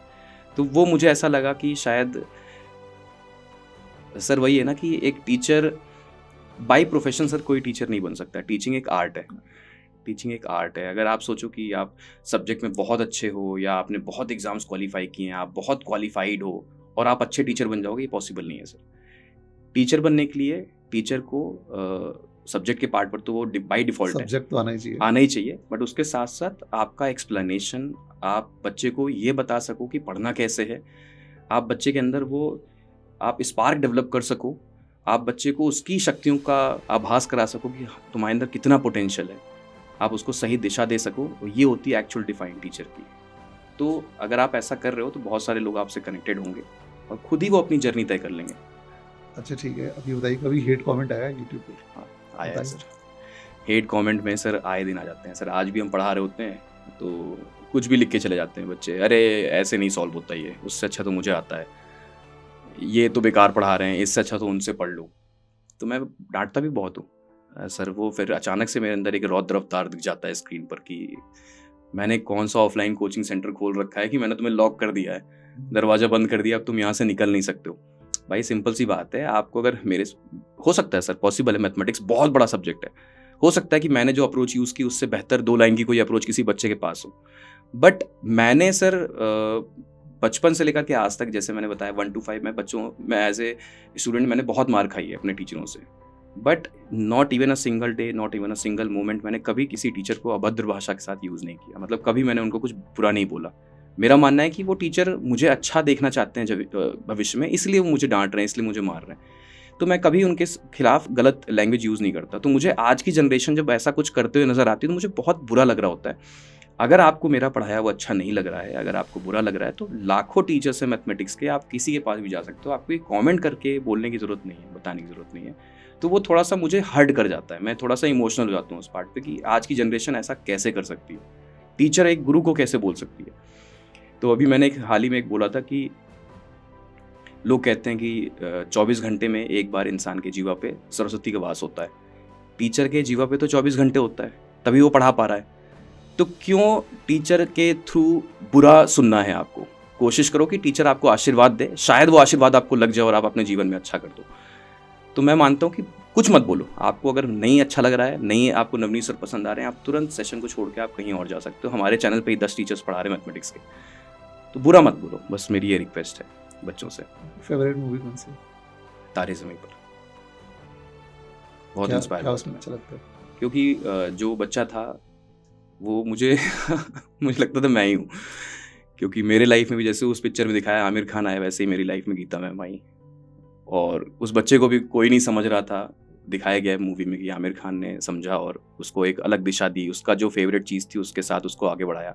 मुझे ऐसा लगता था कि गीता मैम आई और उन्होंने सपोर्ट किया, समझा, कैसे समझा मुझे भी आज भी मुझे लगता है कि यार मैं इतना समझदार था ही नहीं, मैम को क्यों मैं फेवरेट लग रहा था, क्यों अच्छा लग रहा था। तो वो टीचर की सारे अनुभवी आंखें होती हैं, उनको दिख जाता है कि अभी ये जैसा भी है, इसका प्रेजेंट जो भी है, इस पे इसको जज मत करो। बाकी लोग आपको आज के हिसाब से जज कर रहे होते हैं, टीचर आपको देख के समझ जाता है कि ये आगे चल के क्या करने वाला। तो वो मैम ने मुझे जज कर लिया था। जब पढ़ाई नहीं कर रहे होते तो, जब पढ़ा नहीं रहे होते बच्चों को, तो क्या कर रहे होते? तो सर मैं सोशल वर्कर होता, कुछ तो मैं ऐसा कर रहा होता कि जिससे कि मैं लोगों की लाइफ को चेंज कर सकूँ, कुछ तो होता मेरा प्लान। मैं अगर नहीं पढ़ा रहा होता तो एज ए कोई एनजीओ ही ज्वाइन कर लेता, गरीबों के लिए कुछ मैं कर देता, कुछ मैं गरीब बच्चों के लिए कुछ मैं प्लान कर देता, क्योंकि था तो मेरा यही प्लान कि कुछ तो डिफरेंट करना है और प्रॉब्लम्स बहुत हैं दुनिया में। कोई ऐसी चीज़ है लाइफ में जिससे आपको डर लगता है? मुझे अंधेरे से डर लगता है। अंधेरा मतलब मुझे ऐसा लगता है कि अंधेरे में सब कुछ मेरी तरफ भागा चला आ रहा है। मैं बहुत बार डरावने सपने देख लेता हूँ, मुझे डर लग जाता है, एकदम लाइट वाइट बंद रहती है, तो मैं सो रहा हूँ तो मुझे ऐसा लग रहा है कि कोई भागता हुआ आ रहा है, मुझे मार देगा, कभी खिड़की से अचानक से निकल रहा है।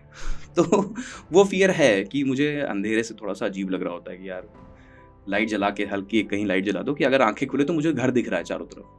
बिल्कुल डार्कर हो जाता है तो मुझे अंदर से फिर वो थोड़ा सा फील हो जाता है। मैं यहीं पर अगर इसी स्टूडियो में आप सारी लाइट बंद कर दो तो मुझे अंदर से मेरा मतलब पैनिक हो जाऊंगा मैं।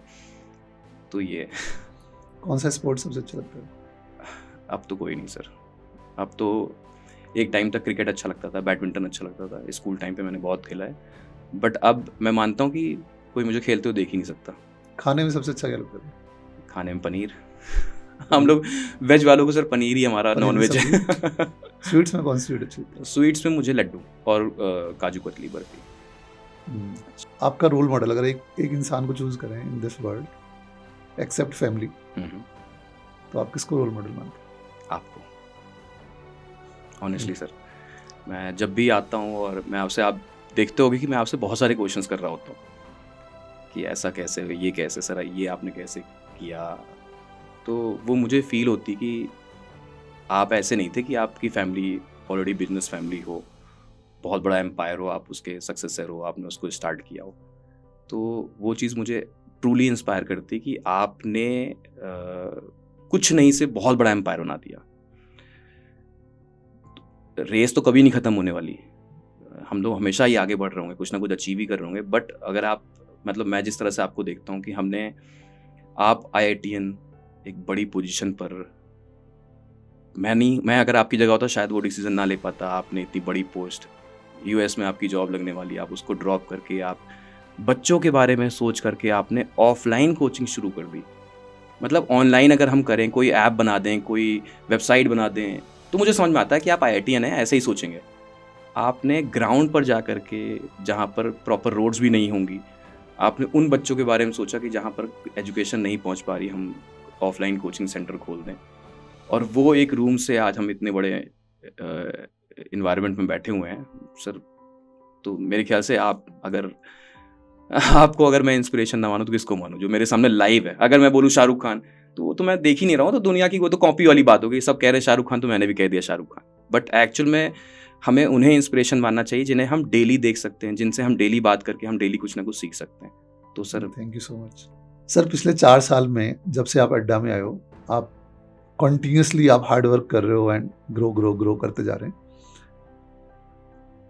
इन 4 सालों का टफेस्ट टाइम कब रहा? सर टफेस्ट टाइम, मैं जब पढ़ा रहा था तो अचानक से मेरी मदर की कॉल आती है और मुझे वो बताती हैं कि बाबू, मुझे डॉक्टर ने बताया कैंसर है। अच्छा। इसोफेगस कैंसर है। उससे पहले मेरे से वो बात कर रही थी कंटिन्यूसली, मुझे बताया करती थी। बट वही था कि मैं अड्डा में आया था तो मैं घर नहीं जा रहा था, पैशनेट था, पागल था, मुझे अच्छा करना है, मुझे बेहतर करना है, मुझे बच्चों को पढ़ाना है।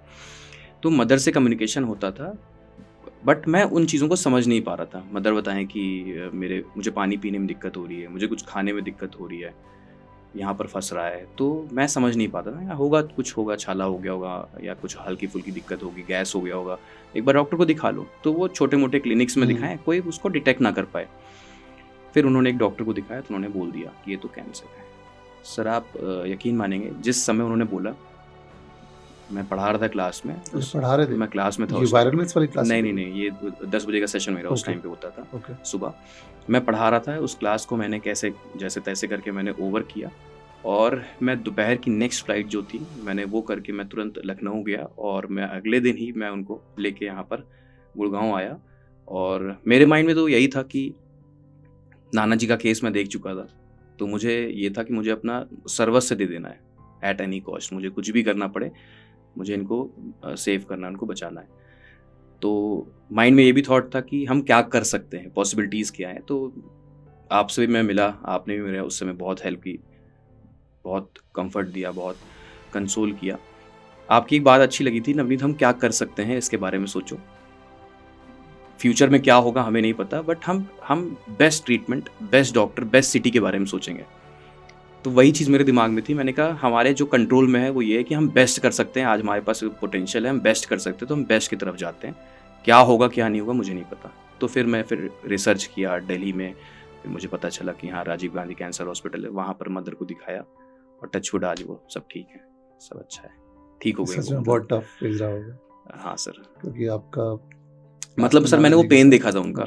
मैं देखा कि क्योंकि मैं देख ही नहीं पा रहा था 1 साल से। तो जब वो मेरे सामने थी, तो जब इनका ट्रीटमेंट चल रहा था, कीमो होता है, सर्जरी तो बाद में हुई थी उनकी, पहले कीमो हुआ। कीमो में तो नहीं पता चलता क्योंकि वो तो एक प्रकार का इंजेक्शन है जो ब्लड में जाता है। मेन होता है रेडिएशन। तो रेडिएशन एक प्रकार की रेज हैं जो आपके चेस्ट पे, क्योंकि ईसोफेगस में था, तो ये उनका रेज की वजह से पूरा हिस्सा जल जाता है और इससे इनके पूरे नीचे वाले हिस्से में अंदर छाले पड़ चुके थे। तो वो अब उनको डॉक्टर ने बोला था कि आपको प्रोटीन खाना है, प्रोटीन इनटेक लेना है मिल्क के साथ या पानी के साथ, क्योंकि हमें 2 महीने बाद 3 महीने बाद सर्जरी प्लान करनी है। अगर बॉडी वेट डाउन हो गया तो फिर हम सर्जरी कैसे कर पाएंगे। तो आप मानोगे सर, मैं उनको देखता था, हम लोग उनको ज़बरदस्ती खिला रहे होते थे और वो कुछ नहीं खा पा रही हैं। वो मतलब अपना सलाइवा तक नहीं स्वैलो कर पा रही हैं, इस पोजीशन पे थी वो, और हम लोग को ज़बरदस्ती खिलाना पड़ रहा है। वो इतना रो रही हैं, इतना चीख रही हैं, बहुत मुश्किल था वो टाइम। और कैसे कैसे करके हमने उनको फिर दिखाया। उन्होंने भी, वो बहुत स्ट्रॉन्ग लेडी रही, बहुत उन्होंने मतलब एज ए वॉरियर ही निकली वो लड़ रही हैं उस चीज़ से, वो फाइट कर रही हैं। उसके बाद भी अगर हम लोग फिर हार जा रहे हैं, नहीं खाओगी मम्मी तो कैसे काम चलेगा, फिर वो गिलास उठा रही हैं अपने कि हाँ हमें हिम्मत करते हैं, और फिर जा कर के वो फिर सर्जरी हुआ और सब कुछ फिर ठीक हुई। Very very strong. तो सर लोगों को ये मिथ रहता है कि अगर कैंसर हो गया तो फिर अब तो ख़त्म है, अब तो नहीं ठीक हो पाएगा। बट आज टेक्नोलॉजी ऐसी है कि लोग ठीक हो रहे हैं। मेरी मदर को 3rd स्टेज प्लस कैंसर था, बट स्टिल वो ठीक हुई हैं और अब टचवुड सब ठीक है। तो होते हैं, लोग ठीक हो रहे हैं। तो ये एक मिथ है जो मुझे लगता है कि लोगों के दिमाग से हटना चाहिए कि कैंसर अब वो चीज़ नहीं है जो अनक्योरेबल हो। सही टाइम पे अगर हम सही डॉक्टर के पास पहुंच जाए तो ये भी ठीक हो सकता है। सर मैंने देखा है आप लड़कियों के पक्ष में काफ़ी बोलते हैं। कई बार मैंने देखा है आपके डिफरेंट वीडियोस में, और मैंने ये भी देखा है कई बार बच्चे नाराज़ हो जाते हैं, लड़के जो होते हैं ना जनरली, वो लगता है सर तो लड़कियों के बारे में बात करते हैं, हमारे बारे में बात ही नहीं करते। हाँ सर, ये सही भी है, और मुझे ऐसा लग रहा होता है क्योंकि मैं पर्सनली बहुत इस बात को बिलीव करता हूँ कि आज भी सर हमारे देश में ऐसे लाखों गांव हैं जहाँ पर बिजली तक नहीं पहुँची है। आज भी हमारे देश में ऐसे लाखों गांव हैं जहाँ तक पानी तक नहीं पहुँचा है, एजुकेशन नहीं पहुँची, रोड्स नहीं पहुँचे। तो सर जहाँ पर ये सारी सुविधाएं अवेलेबल हैं, उस समाज में लड़कियों की आज भी दुर्दशा हो रही है। वहाँ पर आज मतलब जहाँ पर सब कुछ है, वेल डेवलप्ड सोसाइटी है, वेल डेवलप्ड लोग हैं, एजुकेटेड लोग हैं, वहाँ पर भी लड़कियों को कहीं ना कहीं दबाने की कोशिश की जा रही होती है। आए दिन हम किससे सुनते हैं कि गुड़गांव में, दिल्ली में चीज़ें गलत हो गई, जला दिया गया है, कुछ भी। तो मैं कभी कभार ये फील करता हूँ कि जहाँ पर ये मूलभूत सुविधाएं भी नहीं हैं, जहाँ पर इवन इलेक्ट्रिसिटी नहीं है, जहाँ पर इंटरनेट नहीं है, वहाँ पर क्या हो रहा होगा आज भी। हमें लग रहा होता है क्योंकि हम कहाँ पर बिलोंग कर रहे हैं, हम घर से निकल रहे हैं तो हम शहर देख रहे हैं, हम मर्सिडीज़ देख रहे हैं, हम BMW देख रहे हैं, हमें लग रहा है कि यार सब कुछ तो ठीक हो चुका है दुनिया में। बट आज भी हमारे देश में ऐसे बहुत सारी जगह हैं जहाँ पर बिजली तक नहीं, रोड्स नहीं है, तो वहाँ पर क्या हो रहा होगा। तो मैं बड़ा स्ट्रांगली बिलीव करता हूँ कि ऐसे गांव, ऐसी जगहों से, ऐसे शहर से लड़कियाँ फाइट करके, मेहनत करके, अपने पेरेंट्स के खिलाफ जाके, क्योंकि पेरेंट्स की मानसिकता यही कि तुम्हें तो बस घर संभालना है, परिवार संभालना है, क्यों पढ़ना है, वहाँ पर वो फाइट करके आगे निकलती हैं, वॉरियर बनती हैं और एग्जामिनेशन क्रैक करती हैं, हमारे साथ हमारे प्लेटफॉर्म पे जोड़ती हैं, गवर्नमेंट एग्जाम्स क्रैक करती हैं। तो सर मुझे थोड़ा सा उनको लेकर के एक अफेक्शन रहता है कि अगर आज मुझे मौका मिला है कि आज मुझे 1000 लोग सुन सकते हैं, लाखों लोग मेरी बात सुन सकते हैं, अगर उनमें से मैं अगर 10 लोगों को भी परिवर्तन में ला दिया, कन्वर्ट कर दिया कि भाई लड़कियों को थोड़ा सा इज्जत दो, वैल्यू दो, अगर वो हमारे साथ हाथ में हाथ, कंधे में कंधा मिला के चलेंगे तो हम देश, एज ए देश हम और तेज ग्रो कर पाएंगे। तो मैं सोचता हूँ मेरी एक मोरल ड्यूटी है, रिस्पॉन्सिबिलिटी है कि अगर मेरे को सुनने वाले आज लोग हैं तो मैं अपना छोटा सा कॉन्ट्रीब्यूशन तो दे ही सकता हूँ उनको बदलने में, उनको समझाने में। इसलिए अब इस पर लड़के अगर बुरा मान जाएं तो सर लड़कों का, मैं खुद भी तो लड़का हूँ ना सर, अगर हम ऐसे सोचे तो। बट मैं अगर सोचूं तो हमारा स्ट्रगल कितना ही बड़ा है, क्या है, यही है कि हमें फैमिली को संभालना है, बस इतना ही है सर। फैमिली संभालना है, हमें आगे बड़ा करना है, हमें सैलरी चाहिए, हमें जॉब चाहिए। हमें कोई जला के नहीं मार रहा है सर, हमसे कोई दहेज नहीं मांग रहा है, हमें ऑफिस के बाद घर जाके अगेन खाना नहीं बनाना है, हमें इन लॉज को नहीं संभालना है। तो लड़कियां, हम लोग कहते हैं समाज में कि लड़के और लड़कियां आज बराबर हो चुके हैं, सर ये नहीं है, ये इक्वलिटी आज भी नहीं है। कुछ हिस्सों में हम कह देते हैं, बट 95-99% जगहों पर आज भी लड़कियां सप्रेस हो रही हैं। इवन वो बड़ी जॉब कर रही हैं उसके बाद भी उनको दबाया जा रहा है। तो मुझे ऐसा लगता है कि हमें लड़कियों को फेवर करना चाहिए इन चीज़ों पे। नवनीत, जब हमने शुरू किया था 2010 में, तो मेरे जो भी इनिशियल बैचेस थे उसमें मुझे आज भी याद है कि रफली 10 से 12% या मैक्सिमम 15% लड़कियां होती थी, ज़्यादातर लड़के ही होते थे। क्योंकि एक रियलिटी ये भी है हमारे देश की कि फाइनेंशियल चैलेंजेस काफ़ी ज़्यादा हैं, और अगर कोई फैमिली मान लो छोटी जगह में रहती है, किसी गांव में रहती है, और उसकी फैमिली में बॉयज़ भी हैं, गर्ल्स भी हैं, या एक बॉय है एक गर्ल है, और उसको प्रायोरिटाइज़ करना है कि यार इनमें से किसी एक को ही पढ़ा सकते हैं, किसी एक पे ही पैसा इन्वेस्ट कर सकते हैं, तो जनरली हमारी सोसाइटी में बॉयज़ को प्रेफरेंस दी जाती है कि यार लड़के को भेज दो, पटना में जाके पढ़ लेगा, लखनऊ में जाके पढ़ लेगा, दिल्ली में पढ़ लेगा, लड़की को घर के काम में लगा दिया। तो इसका दूसरा साइड ये है कि because there are real challenges also, parents का भी लिमिटेड इनकम है। तो जब हमने शुरू किया था तो मेरे बैचेस में रफली 10 से 15% लड़कियां होती थी।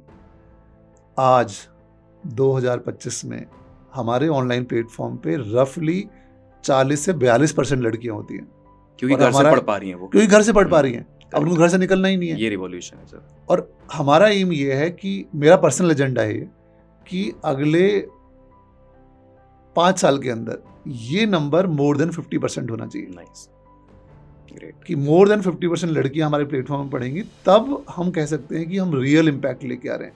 आपने बिल्कुल सही कहा है कि अगर हमें एक फैमिली को प्रॉस्पर करना है, अगर हमें अपने देश को आगे बढ़ाना है, तो हमें लड़कियों को आगे बढ़ाना पड़ेगा, क्योंकि एक लड़की होती है जो पूरी फैमिली को संभालती है, एक लड़का होता है जो घर में एक फाइनेंशियल स्टेबिलिटी लेके आता है। लेकिन अगर हम ये कहें कि फैमिली को चलाता कौन है, तो लड़कियां चलाती हैं, हमारी लेडीज चलाती हैं। तो अगर हम उनको एम्पावर कर दें, उनको एजुकेट कर दें, तो हम पूरी फैमिली को एजुकेट कर रहे हैं और पूरे देश को आगे बढ़ा रहे हैं। तो ये करेंगे नवनीत, हम करेंगे, और अगले 5 सालों में और ज़्यादा लड़कियों तक पहुंचेंगे, लड़कियों को एम्पावर करेंगे। We will figure out. Nice sir. Sir मैं यहाँ पे देखता हूँ कि आप लोग सब लोग 10-10, 12-12 घंटे पढ़ाते हो स्टूडियो में, है ना? तो इतना लंबी लंबी क्लासेस पढ़ाना, और वो खड़े होके पढ़ानी पड़ती हैं आजकल, डिजिटल बोर्ड पे आप लोग पढ़ाते हो 10-10, 12-12 घंटे, उसका मोटिवेशन कहाँ से आता है? सर हम अगर उसे एज ए काम देखेंगे तब तो नहीं कर पाएंगे। मैंने शुरू में जैसे कहा था कि हम लोग जो भी टीचर्स हैं, जैसे मैं बोलता हूँ कि टीचर बनना आसान है, टीचर हर कोई बन सकता है, अच्छा टीचर हर कोई नहीं बन सकता सर। अच्छा टीचर वही बन पाएगा जो पैशनेट होगा, और 10-10, 12-12 घंटे भी वही टीचर पढ़ा रहा है जो पैशनेट है, जो अच्छा टीचर है। जो सिर्फ टीचर है वो नहीं पढ़ा पा रहा आज भी। तो हम एज ए काम उसको लेते ही नहीं हैं। अभी हाल ही में मेरी एक टीचर से ही बात हो रही थी, उन्होंने कहा कि सर बाकियों की जॉब कितनी अच्छी है, 9 to 5 की जॉब होती है सर, चले जाते हैं काम करके घर चले जाते हैं, सब कुछ तो अच्छा चल रहा है। तो मैंने कहा कि मेरा रिप्लाई था कि उन्हें क्या मिल रहा है, उन्हें सैलरी तो मिल रही है, हमें सैलरी मिल रही है, हमें बच्चों का प्यार मिल रहा है, बच्चे का सिलेक्शन हो रहा है तो उनका आशीर्वाद मिल रहा है, उनके माँ बाप का सपोर्ट मिल रहा है, प्लस एक फैमिली हम बन पा रहे हैं बच्चों के साथ, हम बच्चों के भविष्य को बदल पा रहे हैं, करियर उनके हम डेवलप कर पा रहे हैं, फेम मिल रहा है, तो हमें तो बहुत कुछ मिल रहा है। उन्हें तो सिर्फ जॉब मिल रही है, उन्हें तो सिर्फ सैलरी मिल रही है। तो हर एक इंसान को सब कुछ नहीं मिल सकता है।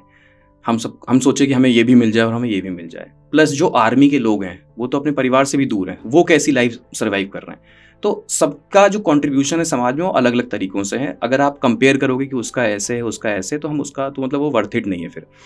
और सर मैं एक चीज़ और बहुत पर्सनली बिलीव करता हूँ कि जब हम सर वही ना, इंसान का दोहरा चरित्र होता है, उसके पास जो चीज़ नहीं होती वो उसी की डिमांड कर रहा होता है। वो एक कहावत नहीं है कि शिकायतें बेशुमार है इंसान की फितरत में, कल जो धूप से परेशान थे आज उन्हें तकलीफ बारिश से हो रही है। तो मुझे ऐसा लगता है कि इंसान के पास जो चीज़ नहीं है वो उसी चीज़ की मांग करेगा हमेशा। और मैं पर्सनली बिलीव करता हूँ कि जब मेरे पास जॉब नहीं थी तो मैं जॉब के लिए एक तरह से कुदरत से भीख मांग रहा था कि मुझे चाहिए, मुझे कुछ बड़ा करना है, कुछ भी हो जाए मैं 18-18 घंटे काम कर लूँगा, मुझे मेहनत करना है। और जब हमारे पास वो चीज़ आ जाती है तो हम कंफर्ट की तलाश, हम पीस, हम सुकून की बात करना शुरू कर देते हैं। तो ये गलत है सर। अगर आप अपने जीवन में कुछ बड़ा करना चाहते हो, अगर आप कुछ बेहतरीन, अगर आप एग्जाम्पल सेट करके जाना चाहते हो इस दुनिया से कि अगर आप जाओ तो आपको लोग याद रखें कि आपने कुछ ये चेंज लाया था, तो उसके लिए फिर time is just a number. फिर आप टाइम की बात नहीं कर सकते हो, फिर आपको सिर्फ मेहनत करनी होती है। Sir maths as a subject आप कैसे देखते हो? मैंने कई बार बच्चों को देखा है, बच्चे ये डिस्कस कर रहे होते हैं आपस में कि यार इतना हमने मैथ्स पढ़ लिया, इतनी सारी चीज़ें पढ़ ली, बट लाइफ में काम कब आती हैं? सर काम कहाँ नहीं आती है। अगर हम देखें, आप भी मैथ्स के टीचर रहे हो, आप भी इस चीज़ को बहुत अच्छे से समझोगे कि हम बचपन में जो पढ़े होते हैं, profit loss, time and work, speed, time and distance, integration, differentiation, तो सर इन चीज़ों का जो हमने ये पढ़ा है, इनसे 2 मायनों में हमें देखने को मिलता है, सीखने को मिलता है। एक तो ये रियल लाइफ इम्प्लीमेंटेशन, बहुत सारे लोग बोल रहे होते हैं कि इसका क्या ही है। सर मुझे बहुत बुरा लगता है कि जब बड़े-बड़े लोग, बड़े पद पर बैठे हुए लोग बड़े मंच पर आकर के ये बोल देते हैं कि बचपन में पढ़ी हुई मैथ्स a+b का होल स्क्वायर आज आपकी लाइफ में कहाँ यूज़ में आ रहा है।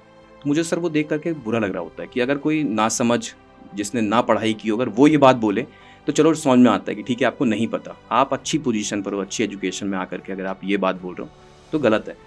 मैं मानता हूँ सर कहाँ यूज़ में नहीं आ रहा है, अगर आप ऐसे सोचो तो। मैं ये, आप और हम जो ये बात कर रहे हैं, जिस चीज़ से रिकॉर्ड हो रहा है, जिस चीज़ के माध्यम से, जिस सिस्टम के माध्यम से, जिस इंस्ट्रूमेंट के माध्यम से देश के कोने-कोने तक, लाखों बच्चों तक ये वीडियो पहुँचेगा, वो सिस्टम ही सर डिफरेंशिएशन इंटीग्रेशन से बना है। जो वेव्स बन रही हैं, जो भी, मतलब हर एक चीज़ जो भी इस दुनिया में बन रही है, हम जहाँ बैठे हैं, जो भी चीज़ें हैं, हम हो सकता है डायरेक्ट उसका यूज़ ना कर रहे हों, बट किसी ना किसी ने उसका यूज़ किया, तभी वो सिस्टम बिल्ड हुआ और तभी वो चीज़ दुनिया तक पहुँच पा रही है। तो ऐसी बहुत सारी चीज़ें होती हैं कि हम उसका इम्प्लीमेंटेशन हम ना कर रहे हों, बट ह्यूमन ने किया है, तभी वो चीज़ डेवलप हो पाई है। तो ये तो जो कह रहे होते हैं मुझे थोड़ा सा अजीब लग रहा होता है, बहुत बुरा लग रहा होता है।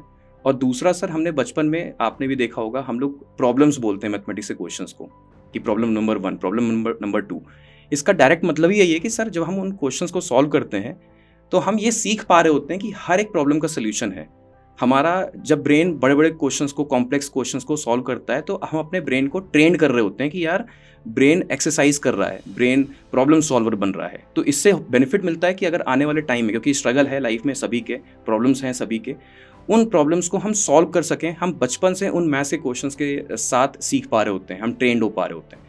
तो सर डायरेक्ट इम्प्लीमेंटेशन है दोनों मायनों में। एज ए सिस्टम की अगर हम बात करें, टेक्नोलॉजी की बात करें, और अगर हम रियल लाइफ में बात करें, तो वो मैथ्स हमें सिखा रही होती है कि हम कैसे हर एक समस्या का समाधान ढूंढें। तो मुझे बहुत बुरा लगता है जो ये बात बोल देते हैं कि यार इसका तो यूज़ ही नहीं है। स्पेशली अगर टेक्नोलॉजी की बात की जाए, क्योंकि आज का एरा टेक्नोलॉजी का एरा है, और मोबाइल फ़ोन्स और लैपटॉप, कंप्यूटर, यूट्यूब, गूगल, अगर इनके हम पीछे जाएं, इनके पीछे चल क्या रहा है, तो ये सब कंप्यूटिंग से स्टार्ट होता है। तो पहले ये बिल्कुल बेसिक कैलकुलेटर से हम देख सकते हैं, कैलकुलेटर से फिर बना एक बेसिक कंप्यूटर, और अब कंप्यूटर इवॉल्व होते होते उसकी कंप्यूटिंग पावर जैसे जैसे बढ़ती चली गई, तो डिफरेंट जो आज हम टेक्नोलॉजीज देखते हैं सभी उसके ऊपर बनी हुई है। सारी डिजिटल चीज़ें कंप्यूटिंग कैपेबिलिटी बनी हुई है कि कोई भी सिस्टम कितना कंप्यूट कर सकता है, कितना उसकी कंप्यूटिंग पावर है, और computing is what, mathematics only ultimately. मतलब वही है ना सर, अगर आप मैथमेटिक्स हटा दो तब तो हम स्टोन एज में पहुंच जाएंगे। बिल्कुल सही कहा। Thank you. एंड नवीद, मुझे ऐसा लगता है कि ठीक है, इनिशियली मैंने सोचा कि हमें लोगों के लिए कुछ करना है, लोगों की हेल्प करनी है, लेकिन आज ये अड्डा इतना बड़ा है, ये हमारे टीचर्स की वजह से, आप सब लोगों की वजह से, जो जेन्युइनली उसमें बिलीव करते हैं, उस विजन में। और मैं अकेला कुछ नहीं कर सकता था, जेन्युइनली मुझे ऐसा लगता है। आज हम इतना बड़ा इम्पैक्ट कर रहे हैं, 3 से 4 करोड़ बच्चे हमारे प्लेटफॉर्म पर पढ़ते हैं। करेक्ट। अगर खाली यूट्यूब का ही देखें तो 6 करोड़ से ज़्यादा तो हमारे सब्सक्राइबर्स ही हैं। आई थिंक ये सब पॉसिबल हो पाता है जब अच्छे लोग जो दिल से कुछ करना चाहते हैं लोगों के लिए, लोगों की लाइफ में इम्पैक्ट आना चाहते हैं और पैशनेट हैं। क्योंकि अगर आप एजुकेशन को जॉब की तरह करोगे ना, अगर आप मान लो यहाँ पे कोई ऐसे टीचर हैं जो उसको एक जॉब की तरह ट्रीट करते हैं, एक टास्क की तरह ट्रीट करते हैं, तो वो बड़ा नहीं हो पाएगा और वो बच्चों तक भी नहीं पहुंच पाएगा। क्योंकि जैसा आपने कहा कि टीचिंग में अगर एक्साइटमेंट नहीं है, एक एनर्जी नहीं है, एक क्यूरियोसिटी डेवलप नहीं कर पा रहे आप बच्चों के बीच में, तो प्लेन टीचिंग से इम्पैक्ट नहीं आता, बच्चा नहीं सीखता, वो स्पार्क क्रिएट नहीं होता। स्पार्क क्रिएट होता है एक्साइटमेंट से, एनर्जी से, जब स्माइल्स हैं, जब कुछ एक्साइटमेंट आ रहा है, एनर्जी आ रही है, और वो आता है आपके पैशन से। तो I am lucky that I was able to attract great teachers like you, जिन्होंने आके कमान संभाली है डिफरेंट लेवल पे। इनफैक्ट मैं बताना चाहूँगा नवनीत, जब कंपनी शुरू हुई थी तो मैथ्स मेरा सब्जेक्ट भी मैथ्स है, तो बच्चों को शायद नहीं पता होगा, मैं मैथ्स पढ़ाता था। और मैथ्स भी इसलिए पढ़ाता था कि मैं IIT तो पहुंच गया, लेकिन पेरेंट्स तो गांव में ही रहते थे और फाइनेंशियल काफ़ी दिक्कत होती है। और मेरा भी ये होता था कि यार घर वालों से पैसे तो नहीं मंगा सकते, और मेरे लिए थोड़ा वैसा था कि मुझे डर लगता था कि अगर मैंने पैसे मांगे और नहीं हुए उनके पास तो क्या होगा, मतलब वो कन्वर्जेशन कैसा होगा। एंड मैं उस कन्वर्जेशन को अवॉइड करना चाहता था कि ये कन्वर्जेशन मुझे नहीं करना। तो मैं पढ़ाता था, तो मैं क्या करता था, आईआईटी के बाहर ही एक कोचिंग सेंटर था, वहाँ पे जाके आईआईटी के लिए कोचिंग करता था, तो वहाँ से मेरा चालू हो गया। तो फिर ये सब हुआ, समझ में आना शुरू हुआ कि यार ठीक है, मैं तो निकल गया गांव से, लेकिन मेरे जैसे बच्चे मेरे गांव में भी, बहुत सारे गांव में, तो कुछ करना चाहिए। और यूएस में तो यार और बहुत सारे लोग हैं, वो चले जाएंगे यूएस में, कर लेंगे वो सब, ठीक है, बट हम जिस मिट्टी से निकले हैं उस मिट्टी के लिए कुछ करना चाहिए। तो ये शुरुआत हुई इस कंपनी की। तो पहला टीचर मैं ही था, और वो भी मैथ्स का टीचर था, और मैं बहुत पैशन से पढ़ाता था, बहुत पैशन से। मतलब एक बच्चा अगर मेरे उसमें आता था हमारे सेंटर पे, तो मैं उसको ऐसे बैठा लेता था कि क्लास हुई, उसके बाद दे दिया उसको कि ले ये क्वेश्चन कर, और फिर बीच में आके चेक कर लिया उसके क्वेश्चंस को, फिर और क्वेश्चन दे दिए उसको, शाम तक चलता रहता। और उसका फिर ये इफेक्ट हुआ कि बहुत वर्ड ऑफ माउथ फैलने लगा, लोग ऐसे ढूंढते आने लगे। ऐसे लोग नहीं मिलते ना सर, ऐसे पढ़ाने वाले, क्योंकि उस टाइम ये जैसे आजकल वर्ड्स होते हैं ना कि business, entrepreneurship, founder, valuation, fund raise, ये वो, तब वो ये वर्ड एग्जिस्ट भी नहीं करते थे। तो एंड प्लस मेरे लिए तो ये आपने बिल्कुल ठीक कहा कि जब मैं, क्योंकि मैं आईआईटीएन था, तो मेरे सारे फ्रेंड आईआईटी के काफी सारे यूएस में थे, बड़ी बड़ी कंपनीज में थे, कितना टफ, तो मेरा सर्किल वो वाला बन गया था फिर, कि यार सब लोग तो वैसे वैसे लोग हैं बिल्कुल कि एकदम बढ़िया बढ़िया पोजीशंस पे हैं। तो वो अपने आप में एक बहुत बड़ा डिसीजन था। लेकिन मैं बेसिकली ये बताना चाह रहा था कि मुझे उस टाइम भी ये बहुत डाउट होता था कि क्या मुझसे बेटर कोई पढ़ा पाएगा। जब हमारी ऑर्गेनाइजेशन ठीक ठाक शेप लेने लगी थी, तो मुझे सबसे बड़ा डर था कि अगर मैंने मैथ्स पढ़ाना छोड़ दिया, तो मैं मैथ्स नहीं पढ़ाऊंगा। और मैथ्स एक बहुत इम्पोर्टेंट पार्ट था इस सारी इसका एग्ज़ाम प्रिपरेशन का। तो क्या कोई और टीचर मुझसे बेटर पढ़ा पाएगा, और पढ़ा नहीं पाएगा तो उसका बिजनेस इम्प्लीकेशन से ज़्यादा मुझे लगता था जो मिशन इम्प्लीकेशन है वो इम्पोर्टेंट, कि हमारा मिशन है कि यार वो लोगों तक हमें पहुंचाना है। तो ये बहुत बड़ा फियर था। और जैसा कि डेस्टिनी होती है, we were lucky, we got teachers जो हमारे साथ जुड़े, और आज मैं प्राउडली बोल सकता हूँ कि आप लोग मुझसे तो बहुत अच्छा पढ़ाते हैं। अरे नहीं सर लेकिन सर अच्छा हुआ सर आपने छोड़ा, तभी हम लोग आ पाए। बहुत मजा आया Navneet, thank you so much. आपकी जर्नी बहुत इंस्पायरिंग है यार, बहुत इंस्पायरिंग है, और मैं आशा करता हूँ कि आप लाइफ में और बहुत आगे बढ़ो, और जो आप इम्पैक्ट लाना चाहते हो, जो सेवा करना चाहते हो लोगों की, वो आगे और करो, मिलके करेंगे यार। थैंक यू सो मच, बहुत अच्छा लगा, थैंक यू।